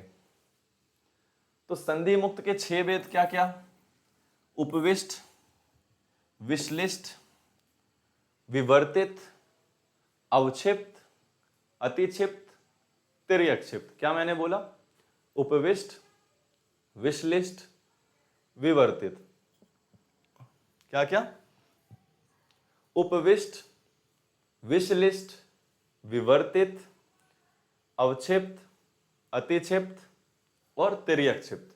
तो उपविष्ट क्या होता है, तो उपविष्ट फ्रैक्चर बेसिकली संधि के दोनों ओर वेदना और शोथ होना, नाना प्रकार की वेदनाएं, और विशेषकर रात्रि में एक्स्ट्रा होना, ज्यादा होना। तो उत्पिष्ट, उत्पिष्ट के बाद विश्लिष्ट, फिर उसके बाद विवर्तित, विवर्तित के बाद अवक्षिप्त, अवक्षिप्त के बाद अतिक्षिप्त, अतिक्षिप्त के बाद तिर्यक्षिप्त। तो उत्क्षिप्त, उत्पिष्ट में क्या हो रहा है, उत्पिष्ट में जो जॉइंट्स है उसके दोनों तरफ क्या हो रहा होगा, पेन होगा और स्वेलिंग होगी। उत्पिष्ट, उत्पिष्ट में क्या हो रहा है कि जो संधि है, जो जॉइंट है, उसका क्या हो रहा है, दोनों ओर वेदना और स्वेलिंग हो रही है, ठीक है। और बहुत ही अजीब अजीब नाना प्रकार के वेदना हो रही है, और वो भी इसमें कार्डिनल साइन क्या बता रहा है, रात में ज्यादा हो रहा है पेन। अब बात करते हैं विश लिस्ट। विश लिस्ट को आप याद रखो ANS, ANS। एस बेसिकली संधि की क्रिया में विकृति आना, संधि का जो नॉर्मल फंक्शन रहता है, जॉइंट का जो नॉर्मल फंक्शन है, जैसे ये रिस्ट का क्या फंक्शन है, ऐसे घूम जा रहा है, ऐसे करके पकड़ ले रहा हूं इससे रिस्ट से, है ना। तो नॉर्मल फंक्शन में उसके डिफॉर्मिटी आ जाना, ANS से याद रखना है विश लिस्ट को। एस मतलब संधि की क्रिया में विकृति, ए मतलब अल्प शोथ, इसमें स्वेलिंग होगा लेकिन बहुत कम शोथ होगा, और एन बेसिकली निरंतर वेदना। तो क्या बोला मैंने, उत्पिष्ट में संधि की दोनों ओर क्या होगा, वेदना और शोथ होगी, नाना प्रकार की वेदनाएं होंगी और रात में ज्यादा पेन होगा। फिर उसके बाद हमने क्या पढ़ा, विश लिस्ट। विश लिस्ट में एग्जांपल ट्रिक क्या बना, ANS। एस मतलब संधि की क्रिया में अल्पता आ जाना या विकृति हो जाना। ए से अल्प शोथ होगा, लेस स्वेलिंग होगी, लेकिन पेन जो रहेगा निरंतर रहेगा, मतलब कंटिन्यूअस पेन रहेगा। विवर्तित की अब बात करते हैं, द थर्ड।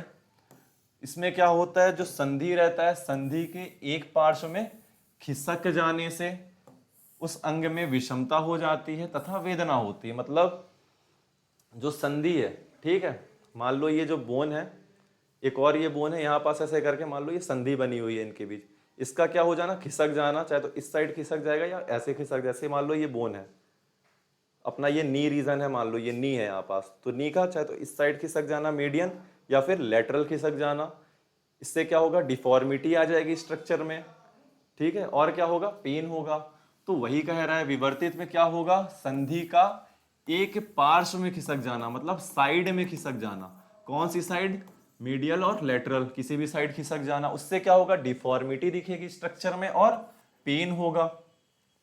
अवक्षिप्त में क्या होता है, तो विवर्तित में वा आ रहा है बीच में, अवक्षिप्त में वा आ रहा है, तो क्या याद रखना, उत्पिष्ट, विश्लिष्ट, विवर्तित, विवर्तित में भी वा आ रहा है और अवक्षिप्त में भी वा आ रहा है। तो अवक्षिप्त और अतिक्षिप्त में कंफ्यूज मत होना, विवर्तित के बाद हमेशा अवक्षिप्त ही आएगा, ठीक है। विवर्तित में क्या हो रहा है, संधि एक पार्श्व में खिसक जा रहा है, तो अवक्षिप्त में क्या हो रहा है, अवक्षिप्त में संधि का विश्लेष नीचे की ओर हो जाता है, मतलब संधि इसमें पार्श्व में ना खिसक कर नीचे की ओर खिसक जाता है, उससे क्या होता है, तीव्र वेदना उत्पन्न होता है, इसको हम क्या कहते हैं, अवक्षिप्त कहते हैं। संधि का विश्लेष नीचे की ओर तथा तीव्र वेदना उत्पन्न हो जाता है। अब अतिक्षिप्त की बात करते हैं। अतिक्षिप्त में क्या होता है, इसमें दो अस्थियां अतिक्रांत, मतलब एक अस्थि दूसरी अस्थि के ऊपर चली जाती हैं और इसमें वेदना होती है। विवर्तित में हमने क्या पढ़ा, विवर्तित में संधि का जॉइंट का पार्श्व में खिसक जाना। अवक्षिप्त में क्या पढ़ा, अवक्षिप्त में संधि का नीचे खिसक जाना। फिर उसके बाद हम क्या पढ़ रहे हैं, अतिक्षिप्त। अतिक्षिप्त में क्या होगा, ये जो दो बोन रहेंगी एक दूसरे के ऊपर ऐसे ओवरलैप कर जाएंगी, इसको हमने क्या कह दिया, अतिक्षिप्त कह दिया। तिर्यकक्षिप्त में क्या होगा कि जो बोन रहेंगी, अभी इसमें क्या हो रहा है, एक दूसरे के ऊपर चली गई है। तिर्यकक्षिप्त में क्या होगा, एक बोन जो रहेगा वो साइड में जाएगा, साइड मतलब लेटरल साइड भी जा सकता है या फिर अपना मीडियल साइड भी जा सकता है, तो वो क्या हो गया, तिर्यकक्षिप्त हो गया। तो ये हमारा क्या हो गया, कंप्लीट हो गया।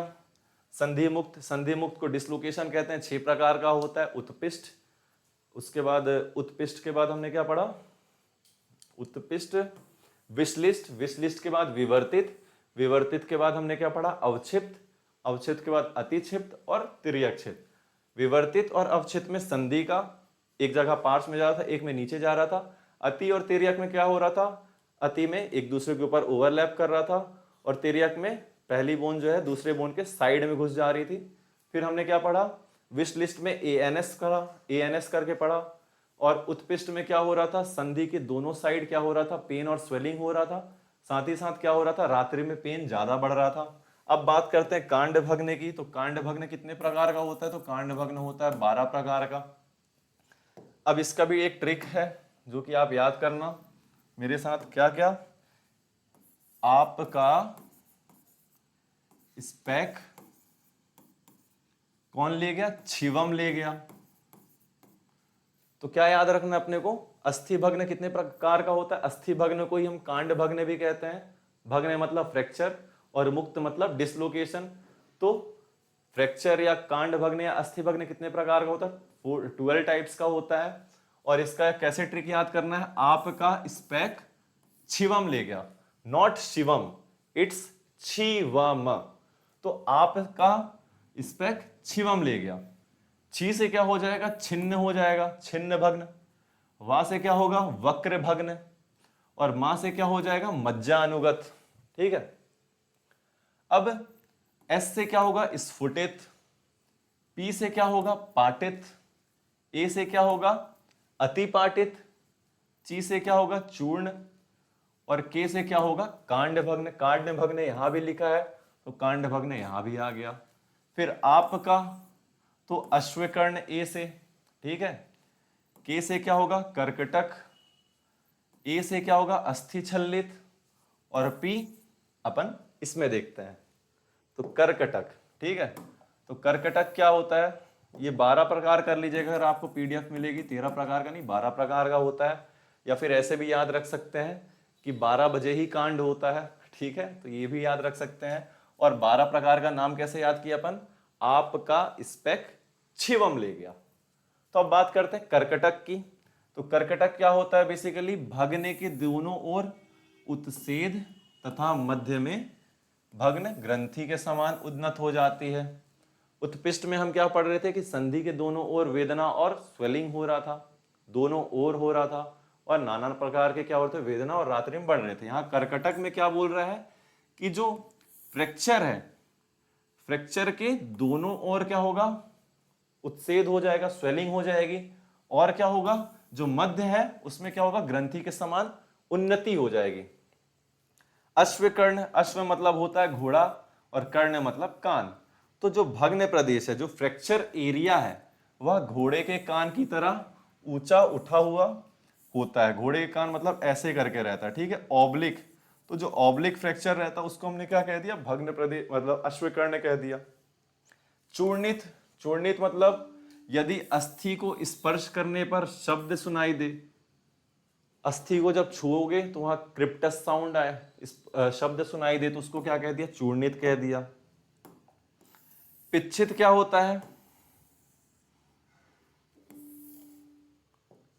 तो पिच्छित बेसिकली भग्न में शोप अधिक होता है तथा यह आकार में चौड़ा होता है।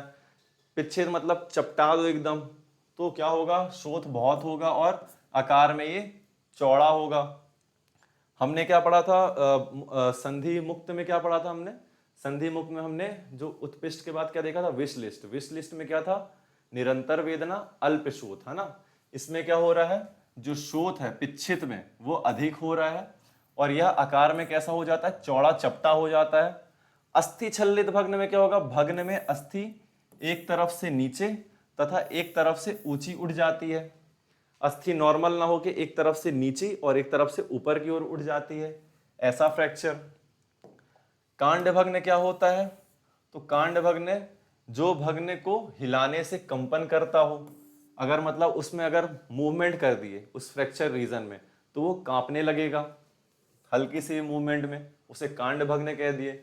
मज्जानुगत फ्रैक्चर क्या होता है कि जो फ्रैक्चर रहते हैं मतलब जो अस्थि रहती है या बोन रहती है वह अस्थि के अंदर मज्जा होता है, तो बोन का जो पार्टिकल रहता है वो अंदर चला जाता है, ठीक है, उससे क्या रहता है, मज्जा को बाहर निकाल देता है फेंक के। तो वही लिखा है, टूटी हुई अस्थि का अवयव अस्थि के भीतर प्रविष्ट होकर क्या करता है, मज्जा को बाहर निकाल देता है, इसे क्या कहते हैं, मज्जानुगत कहते हैं। और क्या हमने पढ़ा, अतिपाटित। अतिपाटित मतलब क्या होता है, पूरी अस्थि का टूट जाना। वक्र मतलब टेढ़ा हो जाना फ्रैक्चर का, लेकिन टूटना नहीं। अतिपाटित मतलब पूरी अस्थि का टूट जाना, 2 फ्रेगमेंट हो गया या 3 फ्रेगमेंट हो गया। वक्र मतलब टेढ़ा होता है, तो इसमें क्या होगा, टेढ़ा होगा लेकिन टूटेगी नहीं अस्थि। छिन्न भग्न में क्या होगा, भग्न का एक तरफ टूटे नहीं और दूसरी तरफ टूट जाए, ठीक है। और पाटित का क्या होगा कि दरारें बन जाएंगी उसमें। दरारें मतलब जो बोन रहेगी उसमें ऐसे ऐसे करके दरारें बन जाएंगी लेकिन टूटेगा नहीं। और अतिपाटित में क्या हो रहा था कि टूट जा रही थी बोन। वक्र में क्या हो रहा था कि टेढ़ी हो रही थी लेकिन टूटी नहीं थी। फिर हमने क्या पढ़ा इसके ऊपर, हमने देखा छिन्न भग्न, इसमें क्या हो रहा था, भग्न एक तरफ से टूटी नहीं दूसरे तरफ से टूट जाए। इसको मॉडर्न में आप रिलेट कर सकते हो स्ट्रेस फ्रैक्चर से, कि किसी एक जगह में स्ट्रेस हो रहा है वहां से टूट गई, ठीक है। फिर हमने क्या पढ़ा, स्फुटित। स्फुटित मतलब जो भग्न धान्य के शूकों से भरा हुआ प्रतीत लगे, ठीक है, और पीड़ा कारक हो। धान्य के शूकों से प्रतीत लगे मतलब ये जो बोन है फ्रैक्चर में ऐसे ऐसे करके नुकीले नुकीले टाइप का निकल जाए तो धान्य के शूकों से भरा प्रतीत लगे और पीड़ा कारक हो, उसे हमने क्या कहा, स्फुटित कहा। तो ये थे हमारे 12 अस्थि मुक्त के लक्षण, सॉरी अस्थि भग्न या कांड भग्न के टाइप और उसके लक्षण। अब नेक्स्ट क्वेश्चन की बात करते हैं, क्या, अच्छक अस्थि भग्न। अच्छक अस्थि भग्न क्या होता है, अच्छका अस्थि बेसिकली क्लेविकल को कहते हैं। तो क्लेविकल का बोन फ्रैक्चर हो जाएगा तो उसमें हमको क्या ट्रीटमेंट करनी है, तो देख लेते हैं ट्रीटमेंट। अच्छक अस्थि मतलब क्लेविकल फ्रैक्चर में हमें क्या करना है, अगर मान लो क्लेविकल नीचे आ गई तो मूसल के द्वारा क्या करना, ऊपर उठाना है। और अगर मान लो क्लेविकल ऊपर उठ गई, ऊपर की ओर उठ गई तो मूसल के द्वारा उसे नीचे दबाना है। तो बस इतना ही याद रखना कि जो अच्छका अस्थि रहती है, अच्छका अस्थि मतलब क्लेविकल, अगर वह ऊपर उठ गई तो उसको मूसल के द्वारा नीचे दबाएंगे, और अगर मान लो नीचे दब गई तो उसको मूसल के द्वारा ऊपर उठाएंगे, ठीक है। तो ये अच्छका अस्थि हो गई। अब बात करते हैं इसमें क्या करते हैं मॉडर्न ट्रीटमेंट, तो a triangular sling is sufficient. Sling मतलब क्या हो गया, पट्टी बांध दिए, गर्दन से लटका दिए, तो ट्रायंगुलर स्लिंग इसमें स्लिंग सफिशिएंट है। क्लेविकल ब्रेसेस आते हैं, क्या, 8 बैंडेजेस अप्लाइड करते हैं डिस्प्लेस्ड फ्रैक्चर में, और ऑरिफ कंडीशन करते हैं, ओपन फ्रैक्चर हो जाए या डिस्प्लेस्ड हो जाए तो ऑरिफ करते हैं।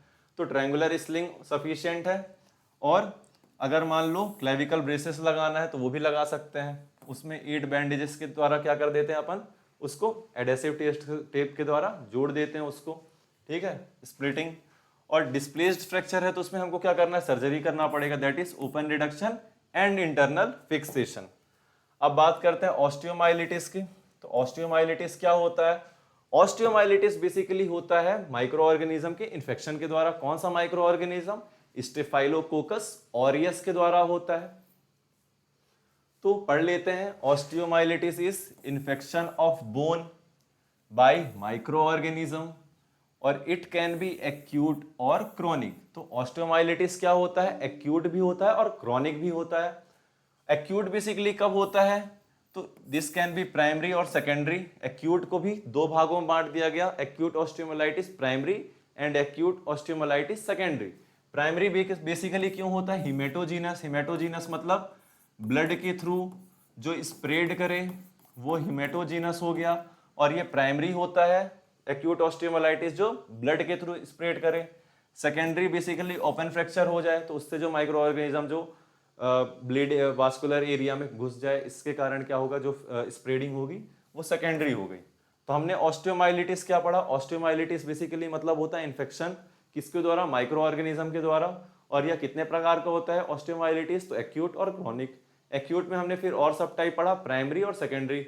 सेकेंडरी कब हो रहा था? ओपन फ्रैक्चर के कारण, मतलब एक्सटर्नल इन्वायरमेंट से एक्सपोज हो गया, स्किन और जो स्मूथ टिश्यू थे जो ओवरलाइंग किए हुए थे बोन को, उनका रप्चर हो गया बोन के फ्रैक्चर के साथ साथ। फिर प्राइमरी में क्या पढ़ा? हिमेटोजीनस मतलब जो ब्लड है उसमें उसके थ्रू जो स्प्रेड करे। और इसमें भी एक्यूट ऑस्टियोमाइलिटिस में बेसिकली प्राइमरी टाइप जो कि हिमेटोजीनस है ये कॉमन होता है। तो इसकी इटियोलॉजी देख लेते हैं। तो कौन सी माइक्रो ऑर्गेनिज्म के कारण ऑस्टियोमाइलिटिस होती है? तो स्टेफाइलोकोकस ऑरियस के द्वारा होती है। ये करती क्या है? ये पहुंचती है बोन में किसके द्वारा? ब्लड सर्कुलेशन के द्वारा पहुंचती है। और ये बैक्टीरिया जो रहता है स्टेफाइलोकोकस ऑरियस, ये पास करता है बोन को और कहाँ सेटल होता है? तो मेटाफाइसिस में होता है। मोस्ट कॉमन कौन सा मेटाफाइसिस? तो फीमोरल मेटाफाइसिस में होता है। तो हमने क्या पढ़ा? ऑस्टियोमाइलिटिस ये माइक्रो ऑर्गेनिज्म का इन्फेक्शन रहता है। ऑस्टियोमाइलिटिस दो तरह का होता है, एक्यूट और क्रोनिक। एक्यूट में बेसिकली और सब टाइप्स टू पढ़े, प्राइमरी और सेकेंडरी। प्राइमरी हिमेटोजीनस होता है, सेकेंडरी ओपन फ्रैक्चर के कारण होता है। फिर मोस्ट कॉमन क्या होता है एक्यूट ऑस्टियोमाइलिटिस? प्राइमरी जो रहता है वो मोस्ट कॉमन रहता है, दैट इज हिमेटोजीनस। फिर हमने ईटियोलॉजी में क्या पढ़ा कि जो स्टेफाइलोकोकस ऑरियस है, जो माइक्रो ऑर्गेनिज्म है या फिर जो बैक्टीरिया है, ये हमारा बोन तक किसके द्वारा पहुंचता है? ब्लड सर्कुलेशन के द्वारा पहुंचता है। फिर ये बोन में इंटर करता है और बोन से इंटर करके वो कहाँ सेटल होता है? तो मेटाफाइसिस प्लेट में सेटल होता है। और मोस्ट कॉमन कहाँ? फीमोरल मेटाफाइसिस में ये क्या करता है? सेटल हो जाता है वहां पास जाके। फिर वहां क्या करता है वो? बोन में इंफ्लामेटरी रिएक्शन शो होते हैं, बोन का डिस्ट्रक्शन होना चालू हो जाता है और पस फॉर्मेशन या पस का निकलना चालू हो जाता है। ये हमारा क्या हो गया? ईटियोलॉजी हो गई। अब बात करते हैं पस जो होगा, ठीक है, वो स्प्रेड कैसे करेगा?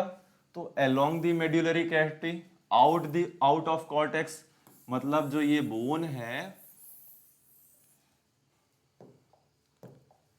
इसमें जो ये एरिया है, ये मान लो मेड्यूलरी कैविटी, इसके बाहर क्या है? कॉर्टेक्स है। तो जो पस का जो स्प्रेड होगा वो मेड्यूलरी कैविटी के थ्रू सब जगह होगा, कॉर्टेक्स में नहीं होगा, मेड्यूलरी कैविटी में ही होगा जो होगा पस का स्प्रेड। अब बात कर लेते हैं क्लिनिकल फीचर का। तो क्लिनिकल फीचर क्या दिखेगा? मोस्ट कॉमन चाइल्डहुड में होता है और वो भी किसको? बॉयज को होता है। इसका एक्यूट ऑनसेट ऑफ पेन और स्वेलिंग रहता है। एक्यूट ऑनसेट मतलब छोटे से समय के लिए पेन होगा और स्वेलिंग होगा, और ये होता किस में है? बॉयज में होता है। फीवर भी देखने को मिलता है। तो ऑन एग्जामिनेशन हमें क्या क्या दिखेगा? तो चाइल्ड को क्या होगा? फीवर होगा, ठीक है। एक्यूट ऑनसेट दिखेगा, मतलब बताएगा वो कि दर्द हो रहा है, वो थोड़े टाइम के लिए होता है और स्वेलिंग भी थोड़ी टाइम के लिए रहती है। तो ऑन एग्जामिनेशन में हमें चाइल्ड इज फेब्रिल, फेब्रिल मतलब क्या होता है? फीवर होना। Classical sign of inflammation, classical sign कौन कौन सा इन्फ्लामेशन का साइन दिखेगा? कि रुबर, रुबर बेसिकली रेडनेस, जो इन्फ्लामेशन साइट रहता है वो लाल कलर का रहेगा। डॉलर, डॉलर मीन्स हो गया पेन, ठीक है। कैलोर, कैलोर मीन्स, कैलोर भी एक टाइप का स्वेलिंग रहता है, ठीक है। तो क्या क्या दिखेगा ऑन एग्जामिनेशन? चाइल्ड जो रहेगा उसको फीवर दिखेगा, और क्या क्या इन्फ्लामेशन के साइन दिखेंगे, तो रेडनेस दिखेगा, पेन दिखेगा और स्वेलिंग दिखेगी, साथ ही साथ लॉस ऑफ फंक्शन रहेगा। और अगर मान लो इसका ट्रीटमेंट नहीं किया गया तो क्या होगा, एब्सेस कैन डेवलप, जो कि हमने पढ़ा, क्या इन्फ्लामेटरी रिएक्शन होगा, मेटाफाइसिस प्लेट में सेटल हो जाएगा तो हमारी बोन क्या इन्फ्लामेटरी रिएक्शन चालू करेंगी, फिर उसके बाद उसमें पस का फॉर्मेशन हो रहा था, बोन डिस्ट्रक्शन के साथ पस का फॉर्मेशन हो रहा था। तो लेटर स्टेज में, अर्ली स्टेजेस में तुरंत तो नहीं हो जाएगा डेवलप पस, जो लेटर स्टेज होता है उसमें एब्सेस मतलब पस का डेवलपमेंट होने लग जाता है। फिर और भी नहीं किए तो पस स्प्रेड करने लग जाता है मेड्यूलरी कैविटी के थ्रू जॉइंट्स तक में भी। इन्वेस्टिगेशन क्या करोगे, माइक्रो ऑर्गेनिज्म के कारण हो रहा है तो टीएलसी करेंगे, that is total leukocyte count. DLC करेंगे, DLC means differentiate leukocyte count. ESR करेंगे, ठीक है, एरिथ्रोसाइट सेडिमेंटेशन रेट। फिर ये सब क्या रहेंगे, टोटली ये बढ़े रहेंगे। ईएसआर आप याद रखना कि कोई भी इंफेक्शन होगा तो ईएसआर उसमें हमें राइज दिखता है। टीएलसी और डीएलसी करेंगे, एक्सरे करेंगे क्योंकि बोन का डिस्ट्रक्शन हो रहा है, बोन स्कैन करेंगे, किसके द्वारा करते हैं, डेक्सा स्कैन। डेक्सा स्कैन का मतलब क्या होता है, D stands for dual, E stands for energy, X ray absorptiometry, मतलब जो बोन का स्कैन करते हैं देखने के लिए कि बोन की डेंसिटी कितनी है, उसमें हम क्या करते हैं, डेक्सा स्कैन करते हैं। डेक्सा स्कैन का मतलब होता है डुअल एनर्जी एक्सरे एब्जॉर्प्शोमेट्री कहते हैं, ठीक है। इन्वेस्टिगेशन हो गया हमारा। ट्रीटमेंट क्या करेंगे, तो ट्रीटमेंट बेसिकली डिपेंड करता है कि बच्चा आ कब रहा है। मोस्ट कॉमन किसको होता है, बच्चे को होता है, बॉयज को होता है।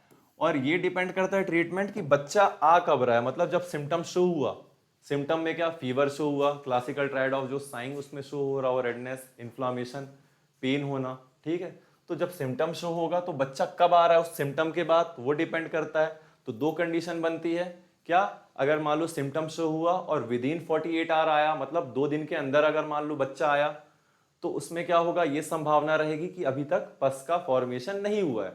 लेकिन अगर मान लो आफ्टर 48 आवर आया, तो मतलब 2 दिन के बाद आया, तो क्या होगा, पस का फॉर्मेशन हो सकता है उसमें। तो आइए पढ़ लेते हैं।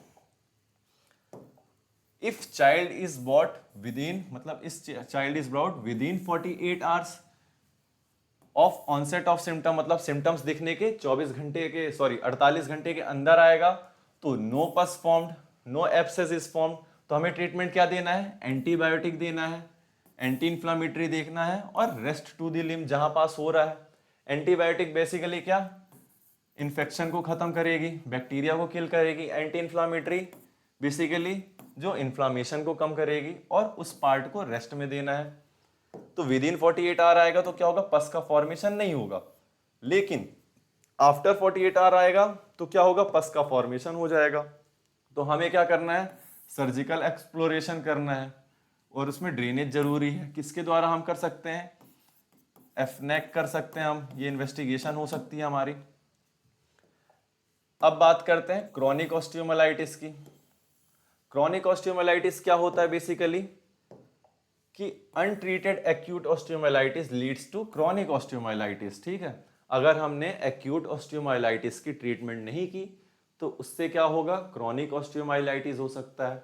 किन किन कारणों से, तो डिलेड और इनएडिक्वेट ट्रीटमेंट, मतलब पेशेंट चाहे तो 48 घंटे के विद इन आ गया हो सिम्टम के, या बाद में भी आया तो सर्जिकल ट्रीटमेंट जो हम कर सकते थे वो ढंग से नहीं कर पाए ट्रीटमेंट, इसके कारण क्या हो जाएगा, क्रॉनिक ऑस्टियोमाइलाइटिस हो जाएगा। या फिर जो बैक्टीरिया है स्टेफाइलोकोकस ऑरियस, उसका टाइप और विरुलेंस अलग अलग ऑर्गेनिज्म से हो सकता है। और जो पेशेंट है, मतलब जो बॉय है, उसकी इम्यूनिटी क्या हो, रिड्यूस्ड हो, तब उसको क्या हो सकता है, क्रॉनिक ऑस्टियोमाइलाइटिस हो सकता है। होता क्या है इसमें, क्रॉनिक ऑस्टियोमाइलाइटिस का इटियोलॉजी क्या है, अभी तक हमने किसका पढ़ा था, एक्यूट का पढ़ा था, कि वो ब्लड के थ्रू जाएगा कहाँ, बोन में कहाँ जाएगा, मेटाफाइसिस प्लेट में, फिर वहां बोन का रिडक्शन होगा, डिस्ट्रक्शन होगा और पस फॉर्म होगा। अब इधर पढ़ते हैं क्या, कि क्रॉनिक ऑस्टियोमाइलाइटिस में क्या होगा, इन्फेक्शन परसिस्ट करेगा, तो उससे क्या होगा, जनरेट करेगा सब पेरियोस्टियल बोन, ठीक है। फिर सब पेरियोस्टियल बोन के जनरेट होने से क्या होगा, थिकनिंग ऑफ द बोन होगी, और फिर उसके बाद क्या होगा, सब पेरियोस्टियल बोन डिपॉजिट होगा इरेगुलर वे में, जिससे इरेगुलर सरफेस होगा। तो आई होप आपको ये चीज नहीं समझ में आई होगी, तो एक बार डायग्राम के थ्रू समझते हैं। सपोज दैट ये बोन है, ठीक है। अब होगा क्या, इन्फेक्शन के कारण जनरेट होगा सब पेरियोस्टियल बोन। सब पेरियोस्टियल बोन मान लो कि ऐसे ऐसे करके यहाँ पास बोन एक्स्ट्रा अमाउंट में उगने लग गए, ठीक है, यहाँ डिपॉजिट होने लग गए, ये सब पेरियोस्टियल बोन हो गया। अब होगा क्या, ये इससे क्या होगा, थिकनेस बढ़ गई। जो पहले इतनी थिकनेस थी वो अब कितनी हो गई, इतनी एक्स्ट्रा हो गई। इससे क्या होगा, थिकनिंग बढ़ेगी, एक्स्ट्रा हमारा क्या होगा, बोन का सरफेस में वहां पास क्या होगा, डिपोजिशन चालू हो जाएगा।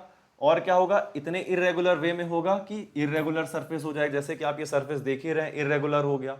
तो क्या होगा इटियोलॉजी, इन्फेक्शन के कारण मोर सब पेरियोस्टियल बोन होंगे, इससे क्या होगा, थिकनेस बढ़ेगी। और सब पेरियोस्टियल जो बोन है, जो एक्स्ट्रा बोन जो ग्रो किया है वह क्या होगा, इरेगुलर फैशन में ग्रो करेगा, जिससे क्या होगा, इरेगुलर सरफेस हो जाएगी बोन की। तो ये इटियोलॉजी थी क्रॉनिक ऑस्टियोमाइलाइटिस की। इसमें क्लिनिकल फीचर क्या दिखेंगे, तो इसमें सिक्वेस्ट्रम, सिक्वेस्ट्रम मतलब होता है पीस ऑफ डेड बोन, ठीक है। जो पीस ऑफ डेड बोन मतलब बोन जो है डेड हो चुका, मतलब उसमें जो ब्लड आ रहा था या जो नर्व आ रहा था वो सब खत्म हो चुका है, डेड कर चुका है वहां का एरिया, तो उसको क्या कहें, सिक्वेस्ट्रम कहें। इनवॉल्यूक्रम क्या होता है कि जो ऊपर जो लेयर बन रही है उस डेड बोन की, ठीक है, उसको हम क्या कहते हैं, इनवॉल्यूक्रम कहते हैं। और क्लोएका क्या होता है, जो सब पेरियोस्टियल जो बोन डेड बोन है उसके ऊपर जो बन रही है वो क्या थी, पेरियोस्टियल बोन थी। वो पेरियोस्टियल बोन के क्या हो जाए, होल हो जाए उसमें, तो उसको हम क्या कहते हैं, क्लोएका कहते हैं। तो क्या कार्डिनल फीचर देखने को मिलेगा, सिक्वेस्ट्रम। सिक्वेस्ट्रम मतलब पीस ऑफ डेड बोन, उसके ऊपर जो स्क्लेरेटिक बोन या पेरियोस्टियल बोन जो बन रहा था, जिससे थिकनेस बढ़ रही थी बोन की और इरेगुलर सरफेस क्रिएट हो रहा था, उसको क्या कह रहे हैं, इनवॉल्यूक्रम कह रहे हैं। और उस जो स्क्लेरेटिक बोन है या पेरियोस्टियल जो बोन जो ऊपर ग्रो कर रहा है उसमें होल हो जाएंगे, जिससे क्या होगा, पस बाहर निकलेगा, इसको क्या कहेंगे, क्लोएका कहेंगे। तो सिक्वेस्ट्रम, इनवॉल्यूक्रम, क्लोएका, ये क्या होता है, क्लिनिकल फीचर होता है किसका, हमारा क्रॉनिक ऑस्टियोमाइलाइटिस का। इन्वेस्टिगेशन इसमें क्या करेंगे, तो एक्सरे करेंगे। मैनेजमेंट में क्या करेंगे, तो सिक्वेस्ट्रेक्टोमी मतलब पीस ऑफ डेड बोन को बाहर निकाल देना, सर्जिकल रिमूव कर देना। एम्प्यूटेशन करेंगे, एम्प्यूटेशन का मतलब होता है कि उसका लिम्ब सर्जिकली रिमूव कर देना, ठीक है। तो ये हमारा क्या हो गया, ऑस्टियोमाइलाइटिस हो गया। अब बात करते हैं ब्रीस्ट एब्सिस की। तो ब्रीस्ट एब्सिस क्या होता है, ब्रीस्ट एब्सिस मतलब पस फॉर्मेशन होना, किसमें, ब्रीस्ट में। तो ये क्यों होगा, ये बेसिकली इन्फेक्शन के कारण होगा। तो आइए पढ़ लेते हैं। It is a sequel of acute pyogenic mastitis, itis means infection, ठीक है, और इन्फ्लामेशन ऑफ ब्रीस्ट कहते हैं। तो क्या होता है इसमें, ब्रीस्ट एब्सिस में पस का फॉर्मेशन होता है, पायोजेनिक मतलब पस फॉर्मेशन हो गया, और होता क्या है, ये इन्फेक्शन के कारण होता है, ठीक है। और it is usually seen during lactation, मतलब लैक्टेटिंग वुमेन में, जो प्रेग्नेंट वुमेन है उनमें ज्यादा देखने को मिलता है ये ब्रीस्ट एब्सिस। तो इस कारण इसे लैक्टेशनल मेस्टाइटिस भी कहते हैं। तो हमने ब्रीस्ट एब्सिस में क्या पढ़ा, ब्रीस्ट एब्सिस क्या होता है, एक्यूट स्विक्वल pyogenic osteomyelitis, osteomyelitis, itis means infection, pyogenic means pus. तो यह एक्यूट पायोजेनिक ब्रीस्ट इन्फेक्शन होता है, जिसमें क्या होता है, इन्फ्लामेशन हो जाता है ब्रीस्ट का इन्फेक्शन के कारण। यूजली किस में देखने को मिलता है, तो लैक्टेटिंग वुमेन में देखने को मिलता है। इस कारण इसे हम क्या कहते हैं, लैक्टेशनल मेस्टाइटिस भी कहते हैं। अब बात करते हैं इसकी इटियोलॉजी की। तो हमें क्या देखने को, इटियोलॉजी में क्या होगा, अगर मान लो क्रैक्ड क्या हुए और इंजर्ड क्या हुए, निप्पल्स होंगे, ठीक है। जो फीमेल है, जो लैक्टेटिंग वुमेन है, उसके क्रैक्ड और इंजर्ड निप्पल हो, या फिर मान लो ब्लॉकेज हो लैक्टिफेरस डक्ट में, ठीक है। तो इसके कारण क्या होता है, हमारा ब्रीस्ट एब्सेस डेवलप होता है। क्या क्या कारण है ब्रीस्ट एब्सेस के, पहला कि अगर मान लो इंजर्ड हो निप्पल या फिर क्रैक्ड हो निप्पल, और ब्लॉकेज हो उसके लैक्टिफेरस डक्ट में या मेमोरी डक्ट कह लो, तो इसके कारण क्या होता है, ब्रीस्ट एब्सेस होते हैं, ये इसके कॉज हो गए। अगर मान लो अनट्रीट रखें इसको, या सीवियर मेस्टाइटिस की कंडीशन, अगर अनट्रीट होगा तो क्या होगा, सीवियर मेस्टाइटिस हो जाएगा। अभी क्या था, एक्यूट था, फिर ट्रीटमेंट नहीं हुई तो क्या हो गया, सीवियर हो गया। और सीवियर में बेसिकली कॉज क्यों होता है? Diabetes mellitus, smoking, immuno compromised status और staphylo aureus is the main causative organism. Staphylococcus aureus और किस में हमने पढ़ा? अभी जस्ट ऑस्टियोमाइलाइटिस में भी हमने स्टेफाइलोकोकस ऑरियस देखा। ब्रीस्ट एब्सेस किसके कारण हो रहा है? तो स्टेफाइलो ऑरियस के कारण हो रहा है। क्लिनिकल फीचर क्या दिखेगी इसमें? तो सीवियर पेन होगा ब्रेस्ट में, इन्फ्लामेशन होगा, छूने में दर्द होगा तो severe pain in breast, tender red swollen breast mass, high grade fever with riggers and chill. तो ये इंपॉर्टेंट है लाइन, याद रखना क्या कि हाई ग्रेड फीवर देखने को मिलेगा और कंपन के साथ और ठंड के साथ जो फीवर रहेगा वह ठंड देकर आएगी और बॉडी कपकपी होगी। तो इसको क्या कहता है? High grade fever with riggers and chills. Severe pain होगा ब्रेस्ट में, छूने में दर्द होगा, रेड स्वेलिंग होगी, ब्रेस्ट मास होगा वहां पास। अब बात करते हैं इन्वेस्टिगेशन की। तो इन्वेस्टिगेशन में हमें क्या करना है? फ्लक्टुएशन टेस्ट करना है।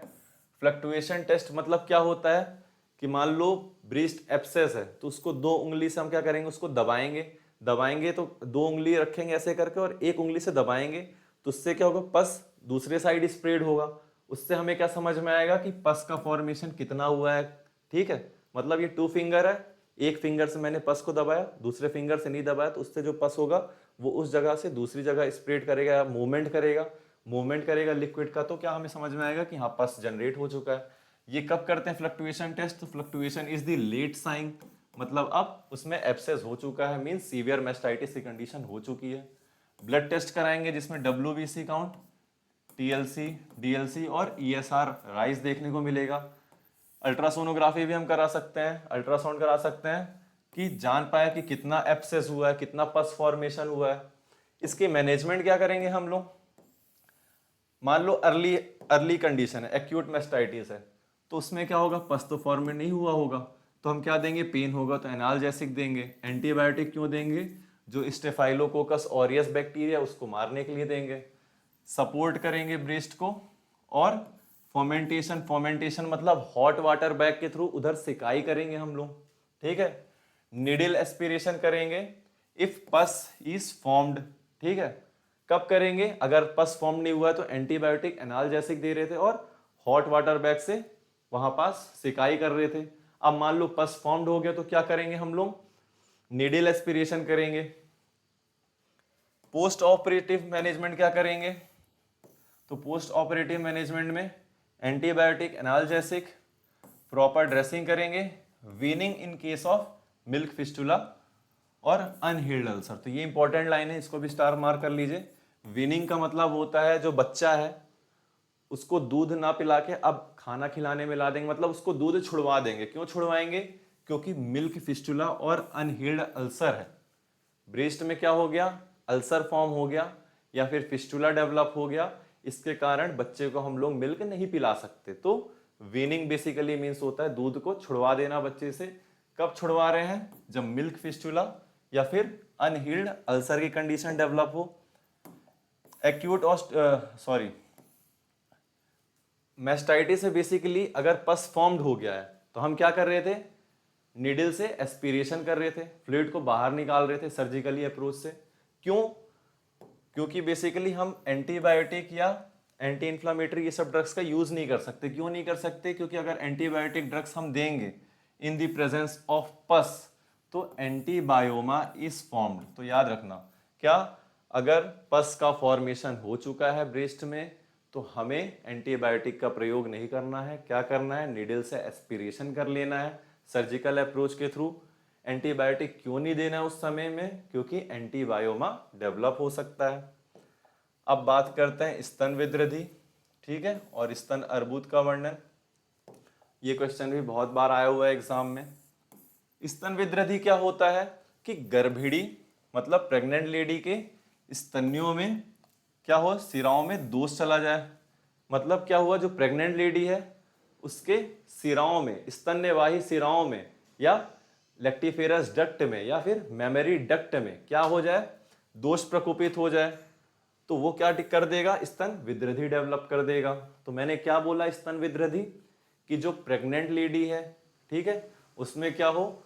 स्तन्यवाही सिराओं में जिसको हम लेक्टिफेरस डक्ट भी कह सकते हैं या फिर मेमोरी ग्लैंड भी कह सकते हैं, उसमें क्या हो जाए, दोष पहुंच जाए, और दोष पहुंच के दोष प्रकोपित दोष वहां पहुंचकर क्या कर दे, दूषित करे, और क्या डेवलप कर दे, स्तन विद्रधि डेवलप कर दे। तो एक और बार पढ़ लेते हैं कि गर्भिणी प्रेग्नेंट लेडी में क्या, प्रेग्नेंट स्त्री में स्तनियों की सिराओं में दोष प्रकोपित होकर स्तन विद्रधि उत्पन्न करते हैं, तो उसे हम क्या कहते हैं, स्तन विद्रधि कहते हैं।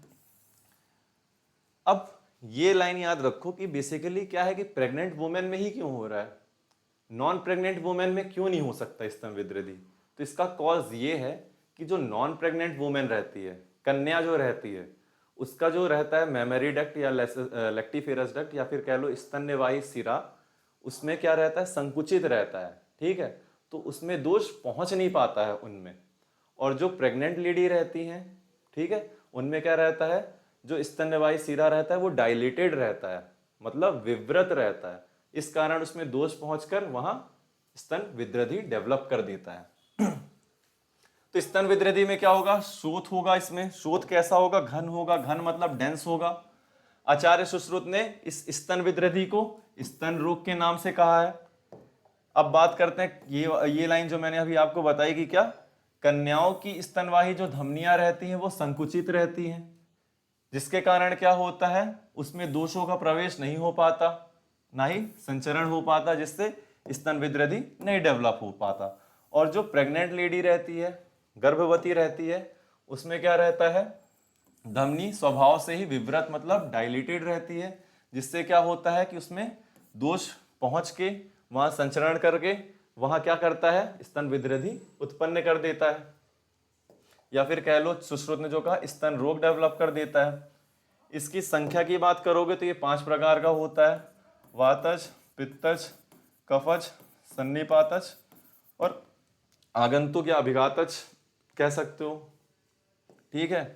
चिकित्सा क्या करोगे इसकी, स्तन विद्रधि की, तो धात्री के अगर मान लो दूध में विकार उत्पन्न होगा तो हमको क्या कराना है, उस धात्री को पहले क्या कराना है, प्रेग्नेंट लेडी को क्या कराना है, घृतपान करवाना है।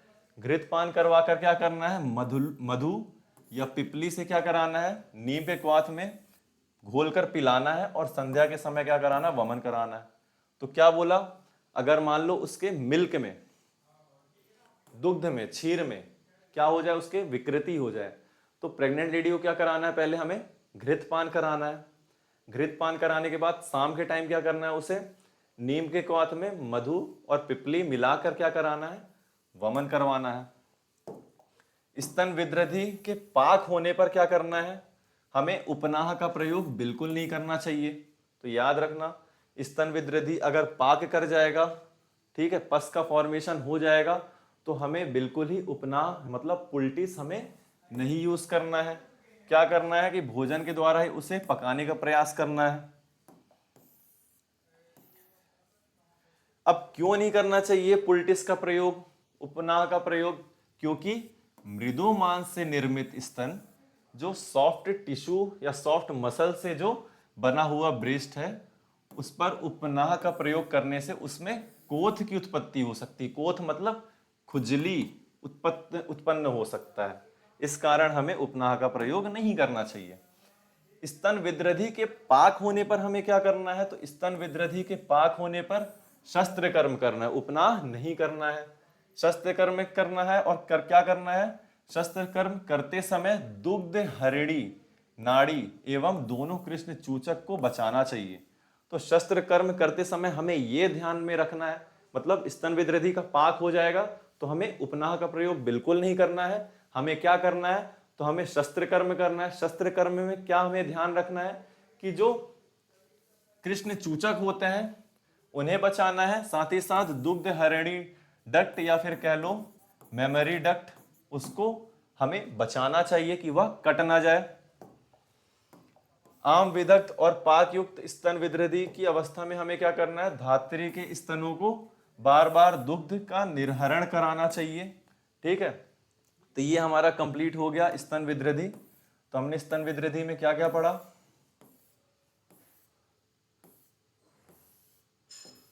बेसिकली हमने पढ़ा कि ये क्या होता है कि गर्भिणी स्तन्यों में होता है, गर्भिणी की स्तन्यों स्तन्यवाही स्रोतस में होता है। सुश्रुत ने इसे क्या कहा, स्तन रोग कहा है, इसमें शोथ उत्पन्न होता है। फिर हमने क्या देखा, कन्याओं में ये नहीं होता है, क्यों, क्योंकि इसमें स्तन्यवाही शिराएं जो रहती हैं वो संकुचित रहती हैं। प्रसूता में स्वभाव से ही डायलेटेड रहती हैं, इसकी संख्या वात पित्त कफ सन्निपातज आगंतुक, ठीक है। फिर उसका चिकित्सा क्या देखा, अगर मान लो धात्री के दूध में विकार हुआ तो हमने घृतपान कराया और शाम के समय निम्ब के क्वाथ में क्या कराया, मधु और पिपली मिक्स करके पिला के वमन करवा दिया। स्तन विदृधि का पाक हुआ तो उपनाह नहीं किया, क्या किया हमने, शल्य कर्म किया। उपनाह क्यों नहीं करते, क्योंकि उससे कंडू कोथ उत्पन्न हो सकता है। शस्त्र कर्म करते समय हमको क्या ध्यान रखना है कि जो दुग्ध हरणी नाड़ी होती है या दोनों कृष्ण चूचक को उनको बचाना चाहिए। आम विदग्ध और पाक युक्त स्तन विदृधि की अवस्था में धात्री के स्तनों से बार बार दूध का निर्हरण कराना चाहिए। निर्हरण क्यों कराना चाहिए, क्योंकि सर्जरी से उस समय हमें पता चले ना कि मेमोरी डक्ट है जो है वह कटी नहीं है। अब बात करते हैं स्तन अर्बुद की।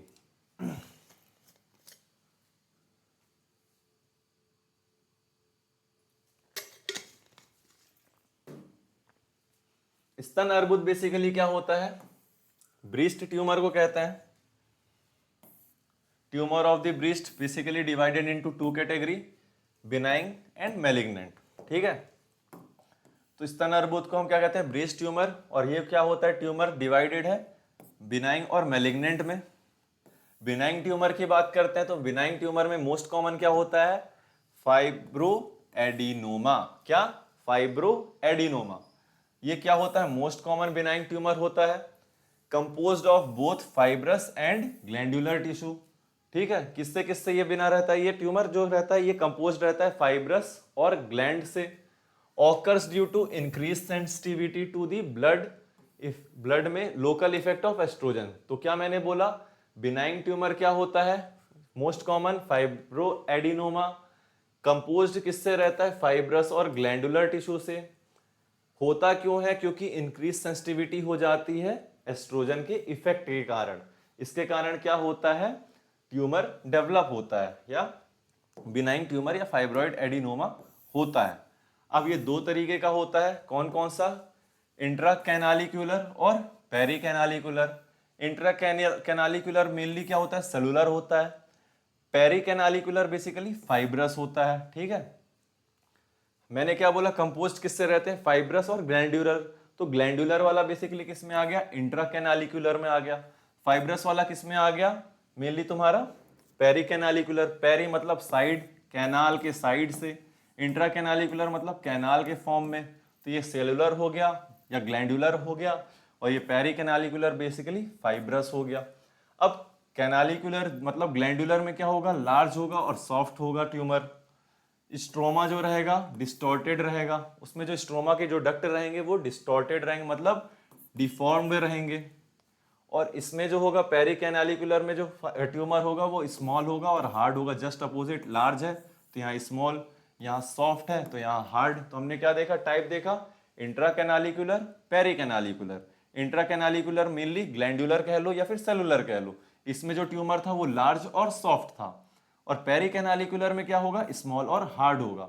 इसमें जो स्ट्रोमा का जो डक्ट है वो डिस्टॉर्टेड या डिफॉर्म्ड रहेगा। इसमें डक्ट जो होगा स्ट्रोमा का वो नॉर्मल रहेगा। क्लिनिकल फीचर हमें क्या दिखेगा, तो पेनलेस लंप होता है, जो ट्यूमर रहता है वो पेनलेस रहता है। Swelling in one of the quadrant, अगर मान लो ब्रेस्ट का क्वाड्रेंट बनाया जाए, 4 हिस्सों में डिवाइड किया जाए, तो स्वेलिंग किसी एक क्वाड्रेंट में दिखती है। और मोस्ट कॉमन कहां दिखती है वो ही पढ़ लेते हैं। तो इस swelling in one of the quadrant usually कहां देखने को मिलती है, lower side of the quadrant देखने को मिलती है। ये कैसी रहती है, पेनलेस लंप रहती है, स्वेलिंग रहती है किसी एक क्वाड्रेंट में, किसमें, लोअर क्वाड्रेंट में। स्मूथ होती है, फर्म रहती है, नॉन टेंडर। अब पेन तो हो नहीं रहा है तो छूने में दर्द होगा नहीं। वेल लोकेलाइज्ड रहती है, moves freely with in the breast tissue, मतलब अगर आप दबाओगे तो वो मूव करेगी। मूव करने के कारण क्या कहलाता है, इसको ब्रेस्ट माउस भी हम कहते हैं। तो हमने क्या पढ़ा, क्लिनिकल फीचर, पेन नहीं होगा, स्वेलिंग होगा। इसमें स्वेलिंग कहाँ होता है, मेनली लोअर क्वाड्रेंट में होता है।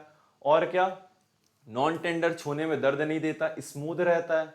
और इसको क्या करते हैं, अगर हम दबाते हैं, प्रेस करते हैं, तो क्या होता है, ये मूव करता है फ्रीली टिश्यूज में। इस कारण इसे ब्रेस्ट माउस भी कहा जाता है। ऑन एग्जामिनेशन हमें क्या पता चलेगा कि फ्रीली मोबाइल लंप है, क्योंकि वो मूव कर रहा है टिश्यूज में, तो जिसको हम माउस ब्रीस्ट माउस भी कह रहे थे, ठीक है। तो फ्रीली मोबाइल लंप देखने को मिलेगा, neither be fixed to skin of deep fascia, मतलब एकदम गहराई में ये नहीं रहेगा और ये क्या रहेगा, फ्रीली मूव करेगा टिश्यू में। तो freely mobile lump neither fixed to skin of deep fascia, मतलब एकदम गहराई में ये स्थित नहीं रहता है, क्या रहता है, फ्रीली मूव करता रहता है। तो ये ऑन एग्जामिनेशन हमें पता चलेगा। इसमें हमें क्या करना है इन्वेस्टिगेशन, तो याद रखो मेमोग्राफ करना रहता है। मेमोग्राफी क्यों करते हैं, ब्रेस्ट कैंसर या ट्यूमर को पता करने के लिए हम करते हैं। और क्या करते हैं, एफनेक करते हैं। एफनेक मतलब होता है फाइन निडल एस्पिरेशन साइटोलॉजी, मतलब निडल से हम क्या करेंगे, उस ट्यूमर के एरिया का सेल निकालेंगे और माइक्रोस्कोप के अंदर हम क्या करेंगे, उसको एग्जामाइन करेंगे। मेमोग्राफ कब करते हैं, ब्रेस्ट एब्सेस या ब्रेस्ट ट्यूमर में हमें मेमोग्राफ करना चाहिए। ब्रेस्ट कैंसर और ब्रेस्ट ट्यूमर में हमें क्या करना चाहिए, मेमोग्राफ करना चाहिए, एफनेक करना चाहिए, अल्ट्रासाउंड ऑफ द ब्रेस्ट करना चाहिए। मैनेजमेंट क्या करेंगे, तो मैनेजमेंट बेसिकली हम करेंगे एक्सीजन कर देंगे लंप का, ठीक है। ये क्या होता है, हमारा ट्रीटमेंट ऑफ चॉइस होता है कि जो लंप या जो फाइब्रॉइड बना हुआ है, सिस्ट जो बने हुए हैं, उसको क्या करना है, एक्सीजन कर देना, मतलब काट के हटा देना है। ये हमारी ट्रीटमेंट ऑफ चॉइस होती है। अब excise tumour should be sent for biopsy, फिर इस ट्यूमर को क्या करना है, बायोप्सी के लिए भेज देना है, जिससे हम जांच कर सके। तो आई होप आपको समझ में आ गया होगा। ब्रेस्ट कैंसर, जिसको ट्यूमर भी कहते हैं या फिर आयुर्वेद में स्तन अर्बुद भी कहते हैं, दो तरह का होता है, बिनाइंग और मैलिग्नेंट। बिनाइंग में भी ये fibroid adenoma, fibro adenoma most common रहता है। ये कंपोस्ट किससे रहता है, फाइब्रस और ग्लैंडुलर से। और ये होता क्यों है, क्योंकि लोकल जो एस्ट्रोजन का इफेक्ट रहता है उसके प्रति इसका सेंसिटिविटी बढ़ जाता है। तो ये दो तरह का होता है, इंट्राकैनालिकुलर जो कि मेनली ग्लैंडुलर कह सकते हो, ये क्या रहता है, लार्ज और सॉफ्ट रहता है, और इसमें जो स्ट्रोमा के डक्ट रहते हैं वो डिफॉर्म्ड रहते हैं या डिस्टॉर्टेड रहते हैं। फिर हमने दूसरा टाइप क्या पढ़ा, पेरिकैनालिकुलर। पेरिकैनालिकुलर मेनली फाइब्रस रहता है, जो कि जस्ट अपोजिट किसके रहता है, इंट्राकैनालिकुलर का। जस्ट अपोजिट मीन्स ये लार्ज था तो ये स्मॉल हो गया, ये सॉफ्ट था तो ये हार्ड हो गया। इसमें स्ट्रोमा का डक्ट नॉर्मल रहेगा और इंट्राकैनालिकुलर में डिस्टॉर्टेड रहेगा। फिर क्लिनिकल फीचर क्या देखा, पेनलेस रहता है, स्वेलिंग रहती है किसी एक क्वाड्रेंट में, और मोस्ट कॉमनली किस में रहती है, लोअर क्वाड्रेंट में रहती है। नॉन टेंडर रहता है, छूने में दर्द नहीं रहता, और ये फ्रीली मूव करता है, और ये गहराइयों में स्थित भी नहीं रहता है, बस ये टिश्यू में रहता है मौजूद, इस कारण with in the breast tissue move करता है, जिसके कारण इसे ब्रेस्ट माउस भी कहते हैं। इन्वेस्टिगेशन हम मेमोग्राफ करते हैं ब्रेस्ट कैंसर के लिए, और एफनेक करते हैं, fine needle aspiration cytology, ultrasound करते हैं। मैनेजमेंट में हमने क्या पढ़ा कि काटना हमारा यह ट्रीटमेंट ऑफ चॉइस है। फिर उसके बाद उस ट्यूमर को जो हमने काटा है उसको बायोप्सी के लिए हमें सेंड कर देना है। तो आई होप आपको समझ में आया होगा। बाकी नेक्स्ट पार्ट के लिए स्टे ट्यून्ड रहिए। Thank you.